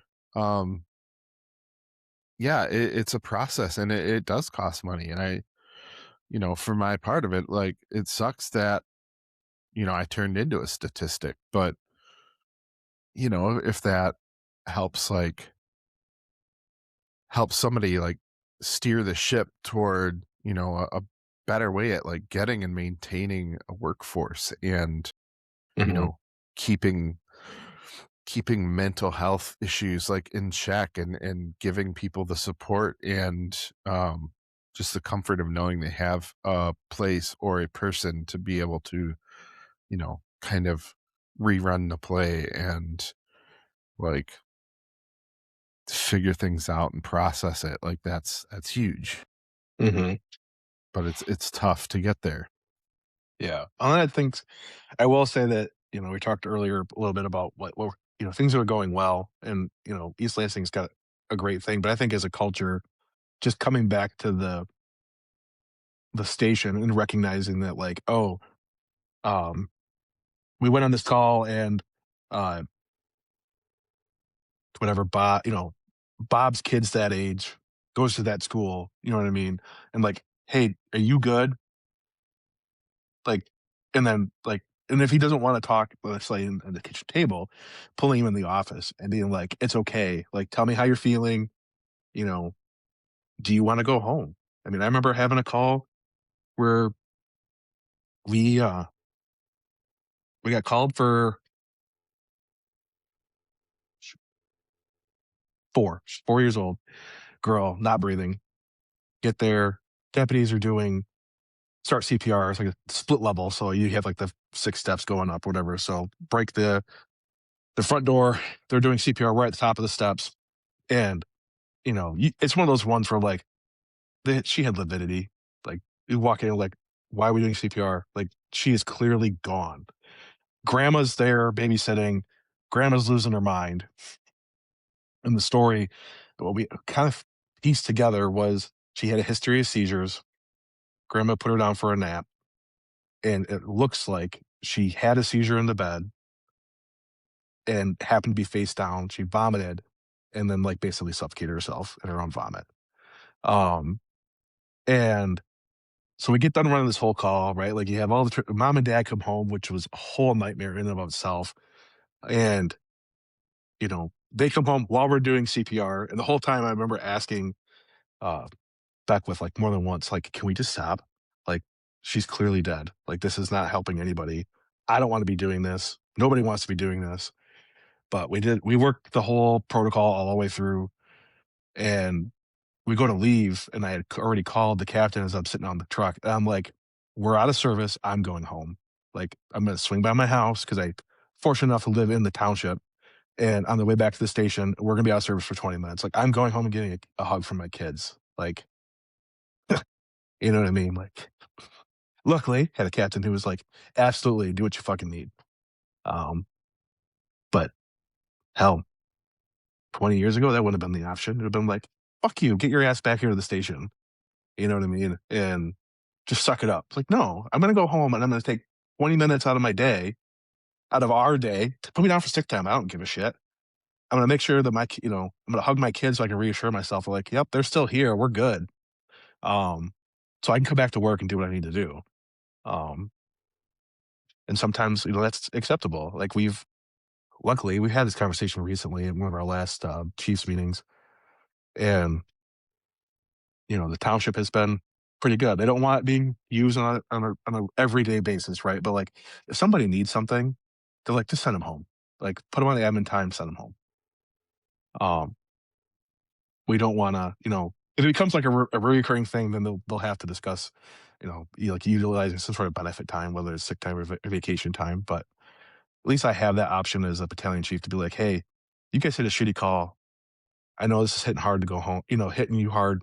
Just take the rest of the day. Go home. Um, you know, be with your loved ones, do what you gotta do. So uh that's at least a positive, a nice positive change. Will it be forever? I don't know. The next chief might come in and be like, absolutely not, because unfortunately, not all the chiefs are the same. This isn't an expected standard, which is a missed opportunity on at least a state political level, if you ask me. Like, I think that would be a huge one for either party to be like, hey, we're gonna put our money where our mouth is. We actually give a shit about these people. And, we're gonna put it in there like, hey, you need time. Here's a bank. The state will freaking pay your wages for whatever. Again, not indefinite, right? Like there's gotta be Yeah. limits to everything. Uh, but having some sort of resource to just be like, yeah, it's acceptable to feel like shit after a shitty call. And to be like, nope, I can't be at work the rest of today. I need to go home. But Yeah. Yeah. yeah, And you just never know how you will respond to something until you're put in that spot, right? yeah, oh yeah, And so it's it's disorienting and it's aggravating. Like I so from my experience, like yeah, one of the worst calls ever. Probably the one that I think about the most out of any other calls. Like 4-year-old kid was beaten to death by his mom's boyfriend. ugh, Um, I think my kids were probably 4 and 5 at the time. And um so it hit a little differently, right? hmm And on scene, I was there to do my job. And it sucks that you're working on a kid. No one ever wants to code a kid hmm ever, ever. No, it's like it's a call everyone dreads universally. Yeah. And, we got pulses back. We were able to like transfer them over to the paramedics. They took them in because I responded on call. I was a paramedic at the time. I heard the call come out. I was in the car already. My wife was with me. I'm like, I'm going direct to the scene because, they're going to need help. And, go we clear the scene, go back to the station, and just kind of feeling numb and didn't really know how to process it. Um, without going into all the details, like all the people that were involved, like had different responses. And, I heard someone say like this is one of those calls that could be a career ender for people. hmm Sure shit. I think that was probably the last call that the medic that was working the bus.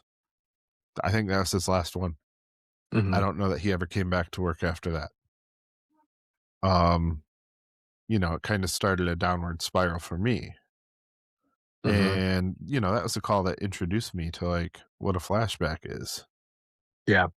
And, you know how kids are, like they kind of want to they're always playing pretend something or other. hmm And, my kids wanted to mimic the things that I did for work. And I remember one of them was laying on the floor. The other one says, "You're dead. I have to save you." And I look and I saw this kid laying there, in his hmm little white wife beater and his blue basketball shorts. And like I came unglued. Like started screaming at my kids, like, "Don't you ever do that again." Like, Mhm. they're 4 and 5. They have no fucking clue why I'm just flying off the handle, right? Mhm. And, like, that was one of those things that just kinda kept coming up. And, um, you know, it it angered me because I didn't know why I was feeling that way. Like, it's just another call. I've run thousands of calls. Mhm. Like, why is this one sticking with me?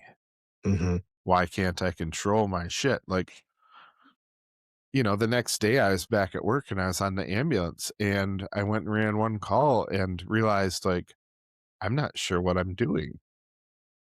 I don't know that I should be working right now because I don't Mhm. think I can be a medic. So I went home and, it was easy enough to explain because they were the folks at the ambulance company were well aware of the call that happened because, it was their truck that responded to our scene. Mhm. They're like, "Oh shit, you were on that call." Like, "Yeah." They're like, "Yeah, go home." Yeah.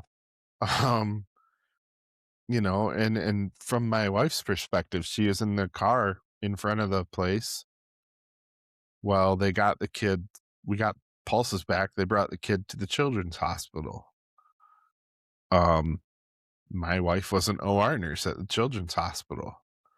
That kid went to the OR. Mhm. And so, like, they had a debrief there the day after. And so, my wife happened to have the day off. So she went in and, like, they had this debrief and she wasn't aware of it. Like, she felt helpless just sitting in front of the house, not being able to do anything. Like, there's a ton of stuff going on. Mhm. But, like, that was just kind of, I know it was the beginning of the end for me in like the way that I handled stress. And um that connection to, like, having kids that age, like, it hits you in a way that you just can't anticipate. But yeah, it's awful. Like it comes out of nowhere too. Oh yeah. Yeah. And, you're kind of helpless. Like, we did the very best we could. Like, the fact that we got pulses back is somewhat of a miracle considering, like, what we learned later. And, Mhm. you know, I I don't know that I should have done this. I don't know that I could have prevented it, but, like, you kind of follow up on stuff like that. At least I did. Read the Mhm. news stories, find out, like, testimony in court, like, keep track of this shit. And, like, is that a positive thing? Like, I don't know. Was it It's more yeah. harmful? Like, you kind of want that closure, Mhm. but is there a better way to get it than reading the fucking news? Yeah.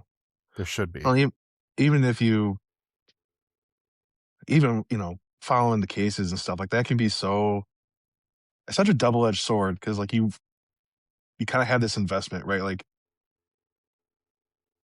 it it's a shitty day for them, it's a shitty day for us too, and, um, but it can I don't know, it can make you almost hate humanity a little bit when you see, like, particularly with kids, like, what some parents are willing to do or why they do the things that they do that results in a child's loss, and then you're, like, watching the court case and you're just like, "Really?" Like, you know, "Where's the next meteor? Could it come already?" Yeah. Yeah. Uh, I know when I first started at Delta, I think it only been on, like, 3 years. We got a rollover at 96 just south of Saginaw, and, this little girl had gotten ejected from the car. Car had rolled over her partially before it threw her because she was, like, tangled up in the windowsill or whatever, and, we get there, mom got thrown from or she was pinned in the car, so the engine was already working on cutting her. The cops had found the little girl, like, down the road because she was down the road a ways, and so I had to go over there, and I remember walking up and thinking, like, looking at her, she was all just mangled and, like, Don't have a pulse. Don't have a pulse. Don't have a pulse. I don't want to take this to the hospital. Don't have a pulse. And of course, the poor little girl's got a pulse. And so load her up, take her to the hospital. We're like bagging her. Every bag, you've got CNS fluid, like almost pulsing with us breathing out of her ears. And it's like she's dead. And follow that case. Basically, what happened, mom was drunk. She's like flying up the on ramp, sideswipes this guy who basically essentially pits her because of the way she hit him. So she like rolls the car into the median. She swears up and down the little girl is uh, in her car seat or her booster seat, but like the seatbelt is clearly locked all the way back. Like this little girl never had her seatbelt on. Little girl's backpack's full of weed, like top to bottom full of weed. And yeah, I won't even go into like watching her court deposition and stuff because I was so listening to the mom, what she talked about, like there was zero regard for her little girl. And it's like, I could have fucking killed somebody. Like, yep, show up, like, show up. That's how my house, lady. Like, this is not going to go well for you. Is and yeah, did it help? Did it help me to get closure when she finally got sentenced? A little bit, because of course, in typical fashion, she never, we all think that she didn't get what she actually should have got, right? Like, Yeah. all the cases, all the bad calls we go on, doesn't matter with the kids involved or not. You get done watching you follow along long enough to follow the legal aspect, and you're like, what? That's all they gave him? Um, but yeah, like that was one of the ones where uh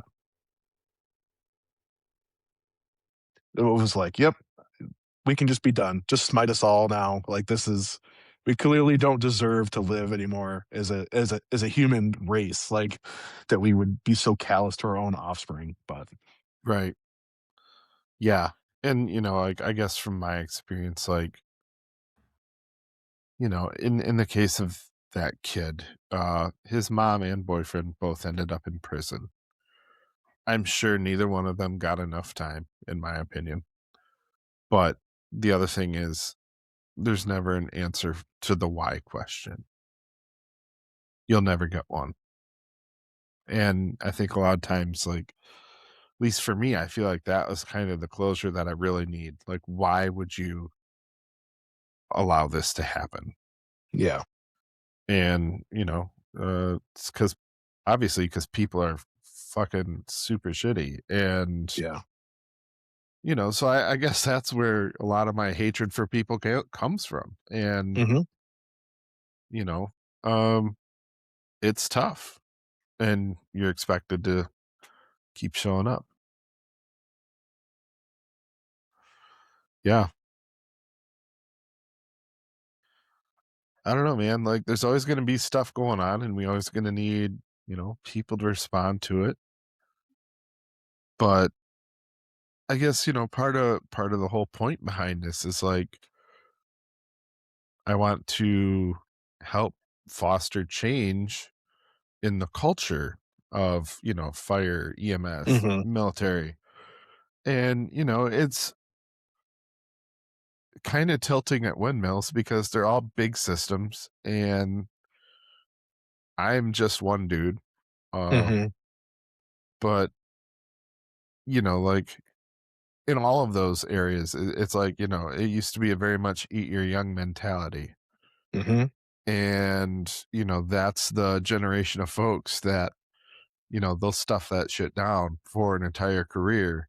They'll retire and then they've lost that identity of, well, as a firefighter or as a cop or as a soldier and like they suddenly don't have that identity to like prop up their idea of themselves. And so they're hmm kind of lost in a drift and they don't have a lot of folks feel like they don't have a purpose, right? And that's when they like, start a pistol in a parking lot somewhere. And, yep, well, we can change that. hmm But part of it is you gotta normalize talking about the shit. Oh, yeah. Yeah. I mean, it is predictable, it's preventable, right? Like, we know the guys that bottle it up forever, statistically speaking, are the ones that are gonna probably be dead within 6 months of retirement. Let's make sure they're not bottling it up forever. So, Yeah, and, like, talking about Kevin's episode, he talked about, you gotta unload the backpack mhm, because 'cause you're picking up these heavy ass rocks every time you have a call like that. You carry that shit with you. Well, gotta, like, give people that opportunity to, like, "Here, dump your rocks here." mhm, Um, yeah, man, it's it's tough. yeah. Well, and I think there's, not only talking about this end of it, and we talked a little bit about prevention, right? And this is where, in my role now, where I'm in charge of the entire shift, sometimes it's about the people who are able to either we're too far gone or we're able to adjust a little bit, or we're doing the work to help ourselves. When you walk into a situation, you're like, oh yeah, this is bad. And then like the crews are coming in behind you. It's like, nope, nope, you guys can just stay out there. Like you guys don't need to be in here and trying to try to stop them from being scarred in the first place. Like I said, particularly if you have the structures in place already to kind of help yourself, like you figured out how to deal with it. Um, Not share that with them, but at the same time, if we can eliminate the need for being required in the first place, you know, not everybody's got to walk in and see the poor kid hanging. You know what I mean? Oh, 100%. Like, yep, okay, it's obvious. You guys can just go back to the truck, go back to service. You know, I'll write the report on this one. Um, but I feel like there's also a part of us as a culture, as a service that it's like not that we're not trying to force it, but it's like we're curious, right? So like, chief's like, hey, we can go, but I want to see. No, you don't. Yeah, I do. No, you don't. Um, and standing 10 toes on that and being like, no, I'm not letting you go in there. Like, there's gonna be a day I'm not gonna be here that you're gonna have to see this. It doesn't need to be today. And that's just the little things like that that I think can help too. Definitely helps me to feel a little better knowing that like I can do what I can to make sure that, you know, all of my super green medics, as we are talking about, like, you know, they got long careers ahead of them. They got long careers where at Delta where they're not, we don't have a lot of chance for advancement. So they're going to be stuck on that rig. And if I can make sure that the racks are smaller, then that's at least another way I can help them besides the back end of, we're at this point where hey, I got a buddy. I need you to reach out to him, and, 'cause I've been noticing that, you know, you're not showing up to work the same. And, I've seen it. I've been there. So, yeah. Josh needs business cards. Dude, I got plenty, man. You let me know next time you're working, and I'll drop by, and I'll give you some business cards. Yeah, perfect. Yeah, if I saw you at church today, I would have given you some then, but, Well, you know, when you gotta kids go have basketball games, it is what it is. gotta go watch basketball games, man. Yeah. Yes, yes, public school bleachers are so awesome. Oh my gosh, yeah. My kids did, cross country and volleyball last year, and, um, one of my daughter that did the volleyball, they had, like, one of those big tournaments on a Saturday that she had to be there at 7 in the morning, and, Mhm. like, super like, hopefully, they'll go out in the first round and we can go home, like Isn't it so bad? Like I so badly want my kids to do great, but every tournament, it's like, I hope we get out in the first round. I hope we get out in the first round. Yeah, and He just like wants to go home. there's that cosmic punishment that I received for thinking that because Yeah. her team ended up winning, so we were there all freaking day until like, it's like 12 or 13 hours of volleyball. Or you're there at 7 in the morning for the first game, and your second game's Oh, not till 2 in the afternoon. Can't go anywhere though. man. Better stick around. Right. Yeah, for sure. Yeah. So, Nick, coping with all this stuff that you face at work, what do you do to handle all that stress and all the negative shit you bring home? Um, I would say working out, but just looking at me tells me I'm lying. So,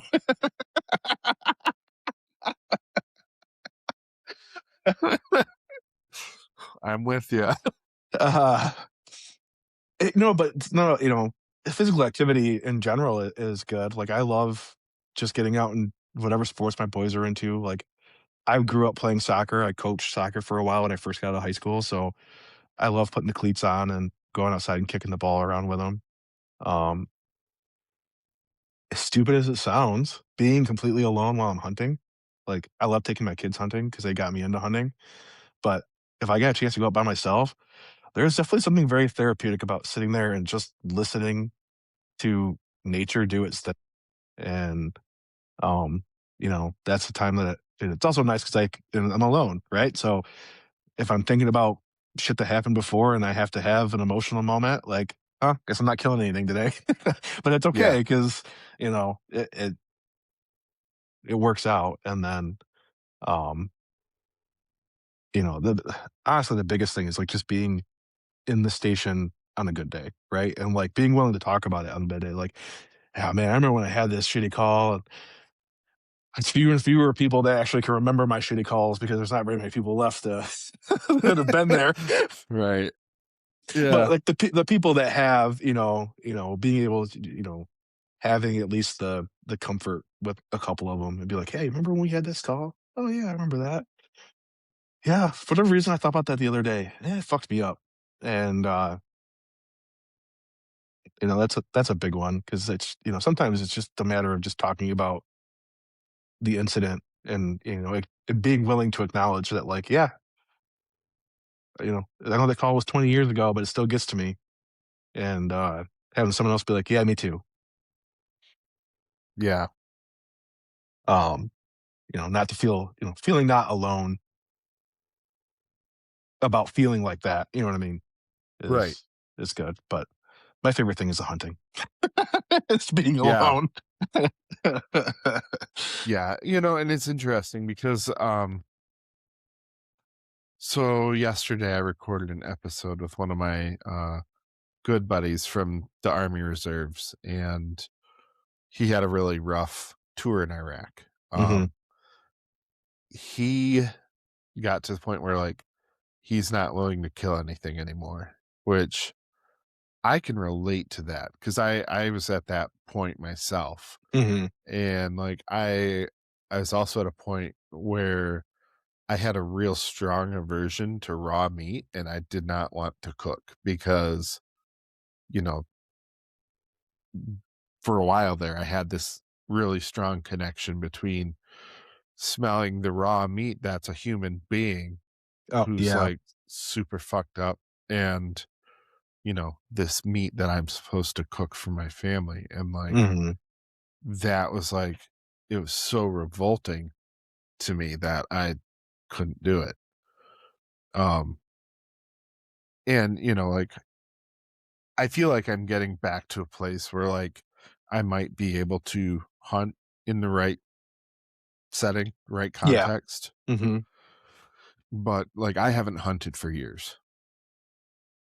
And I don't remember if it made it into the episode, but when I talked to Zane, um, he lives in Montana and he goes elk hunting. Mhm. And he talked about how, it's very difficult for him when he does get presented with the opportunity to harvest an animal, um, he said the guys that he goes hunting with know that if he shoots an elk, they need to stay the fuck away from him for like half an hour because he's got to cope with that shit.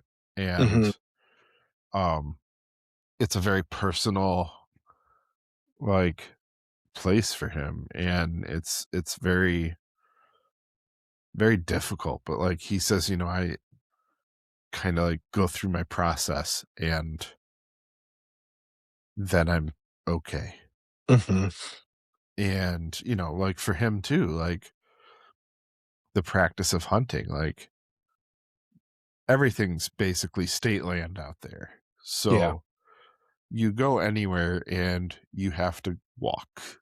Mhm. And he said, you walk for a mile from the parking lot, and you see, there's tons of guys spread out in that mile. 2 miles, there's a few less. 3, there's even fewer. By the time you get to like 5 miles, there's nobody out there. So he goes out like 5, 6 miles from where he parks. And when he's out there, like he's so isolated from anyone else at that point. Mhm. And it's almost like a meditative process for him. Like being alone in that place. Like you're alone with your thoughts in a way that like gives you the time and space to like feel the emotions that you're carrying around with you and just sit with that shit for a while. Mhm. And, it's he gets a lot of catharsis from that. Mhm. And so, like, what you're saying, same same experience for me. Like I remember like I got to the point where like I hated gun hunting because you got every Tom, Dick, and Harold out in the woods like shooting at anything that happens to walk past their Yeah, stand. that's all you hear for, like, 3 hours. Right. I'd much rather be out there in bow season because number one, the weather's always better. Uh, Yeah. Even if it's raining, it's not usually like a foot of snow on top of you by the time you're done. True. Um, and it's quiet and it gives you a chance to take in more of what your surroundings are and kind of appreciate it. And that was kind of my happy place in hunting. Yeah. And like the last time I went out, it's like, I don't need to shoot something. Like it'd be nice to have meat to put in the freezer, but Mhm. if I shoot something, then I got to do more work. And it's like, I'd rather just walk back to the truck and go home at that point, Mhm. like, so it is what it is. But Yeah. Yeah, it's definitely, yeah, cathartic for sure. Again, I love hunting with my kids because it's a it's a wonderful thing to share. I love the excitement they get out of it, and but there is definitely something to just getting out there. I hate waking up at 4 in the morning, but getting out there super early before the sun's up and, like, just everything going through the process of, like, waking up. You're hearing the birds before the sun's up starting to make noise in the trees, and then I don't know why. I love the owls, man. If I can hear a couple owls out there hooting, I'm like, "Ah, thank God." yeah, yeah, You know, no, I I always love that. yeah, and I'm fortunate that, I never did any military service, so, like, the gun aspect of it, that's, I don't have that kinda trauma, which thank you for your service. I'm glad I didn't have to do it. Um, Yeah, I but appreciate you saying that. But I can definitely understand, like, where, like, you and Zane are coming from, though.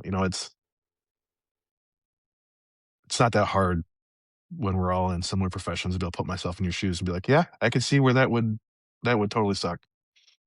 Um, but yeah, the God, I love being alone and in the blind. It's definitely helpful to work through everything. You know what I mean? I can truly think about like, "Huh, was I shitty with the wife because we're actually having a legitimate fight, or was I just being a dick because of stuff from work?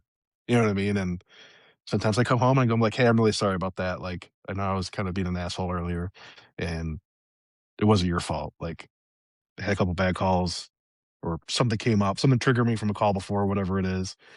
But we're good, you know." And you don't always get, don't get that usually at home because there's always somebody wanting your attention, or there's always somebody watching, right? Like the machismo of, well, if I break down here, then someone's going to see me. Yeah. Yeah. And we can't have that. So, um, we never want to be, it's human nature. You don't want to look weak in front of other people, especially the people that you're tasked with caring for and protecting for, right? Your family. Like, um, so yeah, being able to just kind of have that alone time to do whatever I need to do personally. And a lot of times I learn a lot of stuff out there about nature too. And then when I take the boys hunting, it's like, hey, you were successful because I was out here by myself and I happened to notice these things like, oh. Yeah. Yeah. No, uh, that's good stuff. it was super funny when so my youngest, Ethan, got his first two deers, the end of antlerless season, the um, extended late antler season we have here in Michigan. And after so they were both in the same night. We've been trying all season and just hadn't gotten lucky. Like deer movement was really weird this year. And anyway, so he gets the first one, and we're like, well, let's go find it. I don't think it went very far, and we'll bring it back to the blind. And then we'll sit back down because it was like 4 in the afternoon still. We're like, we got time. Wow. Like, almost 2 hours before dark. We'll be good. We get back in the blind, and he's sitting there, and he starts like, Dad, I can't stop shaking. I'm like trembling. I'm like, buddy, it's called adrenaline. You're just excited. Yeah. Yeah. And So, that's when they're hooked. oh yeah, yeah, that hooked him. But I'm pretty sure having to skin both of them, and then we processed them ourselves. So that was like 3 days of like just straight work for both of them. You know, in between like basketball games and soccer games, everything else we got going on. But um, he got done with that. And he's like, "That was a lot of work, Dad." I'm like, "Yeah, but it tastes really good." Yeah. Yeah, for sure. And we didn't have to go pay somebody. I'm like, this is what goes into it. Like, you got to understand, this isn't just, oh, I'm going to shoot this and then magically it appears in the freezer. Like, this is everything that goes along with it. Yeah. There's a whole responsibility to this, my friend, not just sport, that was one thing I've always tried to. When my oldest asked me to get into hunting, it was like, okay, we're going to do this, but we're not just out here to kill things, right? Like, we're doing it because we're, we're going to put food on the table and honor the responsibility aspect of it. Started with turkey. My oldest Noah was 5, sorry, 6, because he was in first grade.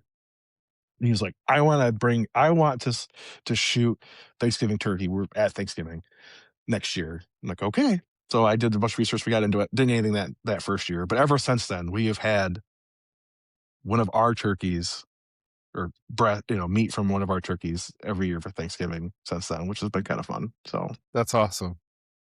um, Yeah. Yeah, we never did turkey hunting when I was growing up. And when I came home from Iraq, I was living down in Georgia and I got in good with a couple of the old boys down there. And mhm. this one guy, Charlie, he took me out on somebody's private property that he had permission to go there. And I kind of thought, this is silly. Like, it's just a big dumb bird. Like, this Mhm. didn't really know what to expect. But like, as we're like making our way through the woods, it's dark out. We're waiting for the sun to come up, and you hear one just start gobbling away. It's like, oh shit. Like, that's awesome. Right. And then like he put me on some birds, man, and like just watching them strut and like getting all like puffed up, trying to like impress this stupid decoy that we had out there. And, like, it was like a bigger adrenaline rush for me Mhm. than deer hunting had been, and it was wild. Like, I'm looking at the tail up on the wall over here, like, it was such an incredible experience. Um, yeah, I love turkey hunting. Yeah, it's, the yeah, I agree 1,000% agree. It's, deer hunting's fun, but deer hunting is definitely a lot more about patience and timing. There's a lot more cat and mouse in turkey hunting that definitely gets the blood going. Yeah, yeah. No, it's a absolute blast, though. Yeah, yeah. Nothing beats a gobble first thing in the morning. Oh, I know it. Yeah, like, just, you feel the hair down your neck, like, just standing up, like, "Oh, Yep, yeah." And, gonna be a good day. doesn't matter if you get one, like, I've sat through some just frog strangling rainstorms, like, just getting soaked in the woods, Mhm, and it was still a riot, like, mhm. I don't know, just it's a different thing, man. Yeah, Definitely worth trying. yeah, yeah. For anybody who's watching who hasn't tried turkey hunting, you're missing out. Yeah, yeah. They've got really good eyesight, but they can't smell, so Bingo. keep that in mind. And if you can get them locked in, they don't care about noise either. Yeah, yeah, yeah. Man, this has been a lot of fun. It's been great getting reacquainted with you because it's been a long time. Yeah, it was, like I said, it was so much it was amazing to see it pop up on my Facebook feed and just be like, "Oh my gosh, this is what Josh is doing now. This is amazing." So Yeah. No, like, we talked about it on the break and, it's been kind of a crazy journey for me to get here, but, I'm excited about being in a position to where I can, try to make a difference. yeah, and like I said, we need more people like you. We need more people who are willing to make that transition wherever, wherever timing fits right into their lives. Because I think we'd be a lot better off if we had more people like you as options to help us get through this stuff. Because Yeah. yeah, you kinda No, you immediately, with your background, break down that some of that stigma. yeah, I get So, that auto street cred. yeah. Yeah. Yep. And you're right. There is way too few clinical providers that have that background and that understanding. Mhm. So yeah, I can't say enough good things about the journey to get here. And, if someone's looking to retire from the fire service, um, yeah, It needs a retirement gig. I definitely recommend, the social work and therapy route. Yeah. But yeah, man. So before we duck out of here, Hey, I said 4 hours, by the way, and I'm getting you for my 4 hours. no, I told you, man, I would honor that. I would honor that. I'm pumped that we did that. An hour of that was us just bullshitting between takes, but Hey, we're um firemen. If we weren't bullshitting between tags, we wouldn't be firemen. absolutely, absolutely. Yeah, man. So what would you say your best advice is to someone that might be experiencing similar struggles with the shit they see on the job? I mean, for anyone that's like in my situation, I would just say, you know, listen to the people who love you and care about you. If they're telling you that you seem off, even if you don't feel it, believe them. And you know, if they're willing to let you open up to them, if you think they're strong enough to handle what you might have to share, it's always a good place to start. But use that as a sign that I should talk to somebody. And luckily we have resources available. So go back to the station or wherever work is for you and be like, hey, what resources do we have? And, whatever. Then, like, we contract at Delta with, I think it's like called Encompass Health. So, like, that's like baked into the cake that, it's not to come out of our insurance, it's already paid for. Um, I don't know if everybody has stuff like that, but, you know, seek the help, find it. So don't let it build up until it becomes something that really messes with your personal life or causes you to do something drastic and unchanging. No, that's good advice. What would you say your outlook is for the future? Positive. I'm gonna keep looking for my Josh to work with. I've got slots open, man, but no. I don't know. I think there might be too much familiarity there. Yeah. Well, and that's definitely something that has been discussed in my supervision. We've got ethical responsibilities to uphold, and Hmm. um, you know, being a former firefighter, former paramedic, like, it's a small community within the state, Oh and yeah. I have no doubt that at some point I'm going to run across someone in my efforts to work within these communities that, I'm gonna have people that I know. And, like, it's one of those things that for the right circumstances, I'm willing to, do what needs to be done to make sure someone's getting the help they need, Hmm. and do it in a way that I can, ethically. But yeah, I definitely know though that it's a struggle finding someone that you can just relate with so quickly. But And I know there's someone out there. It's just a matter of trying. yeah, You know. So, yeah. But yeah, man. Dude, again, it's been so much fun talking to you. oh And yeah, um I'm ready for next time. Me, you, and Kevin story time.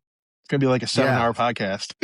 dude, for sure. Like, I can't wait to start doing like live talks and stuff, and you know, have it like more free flowing and probably a little bit crazier, because I mean, yeah, That's you what get us happens. off duty. You're right.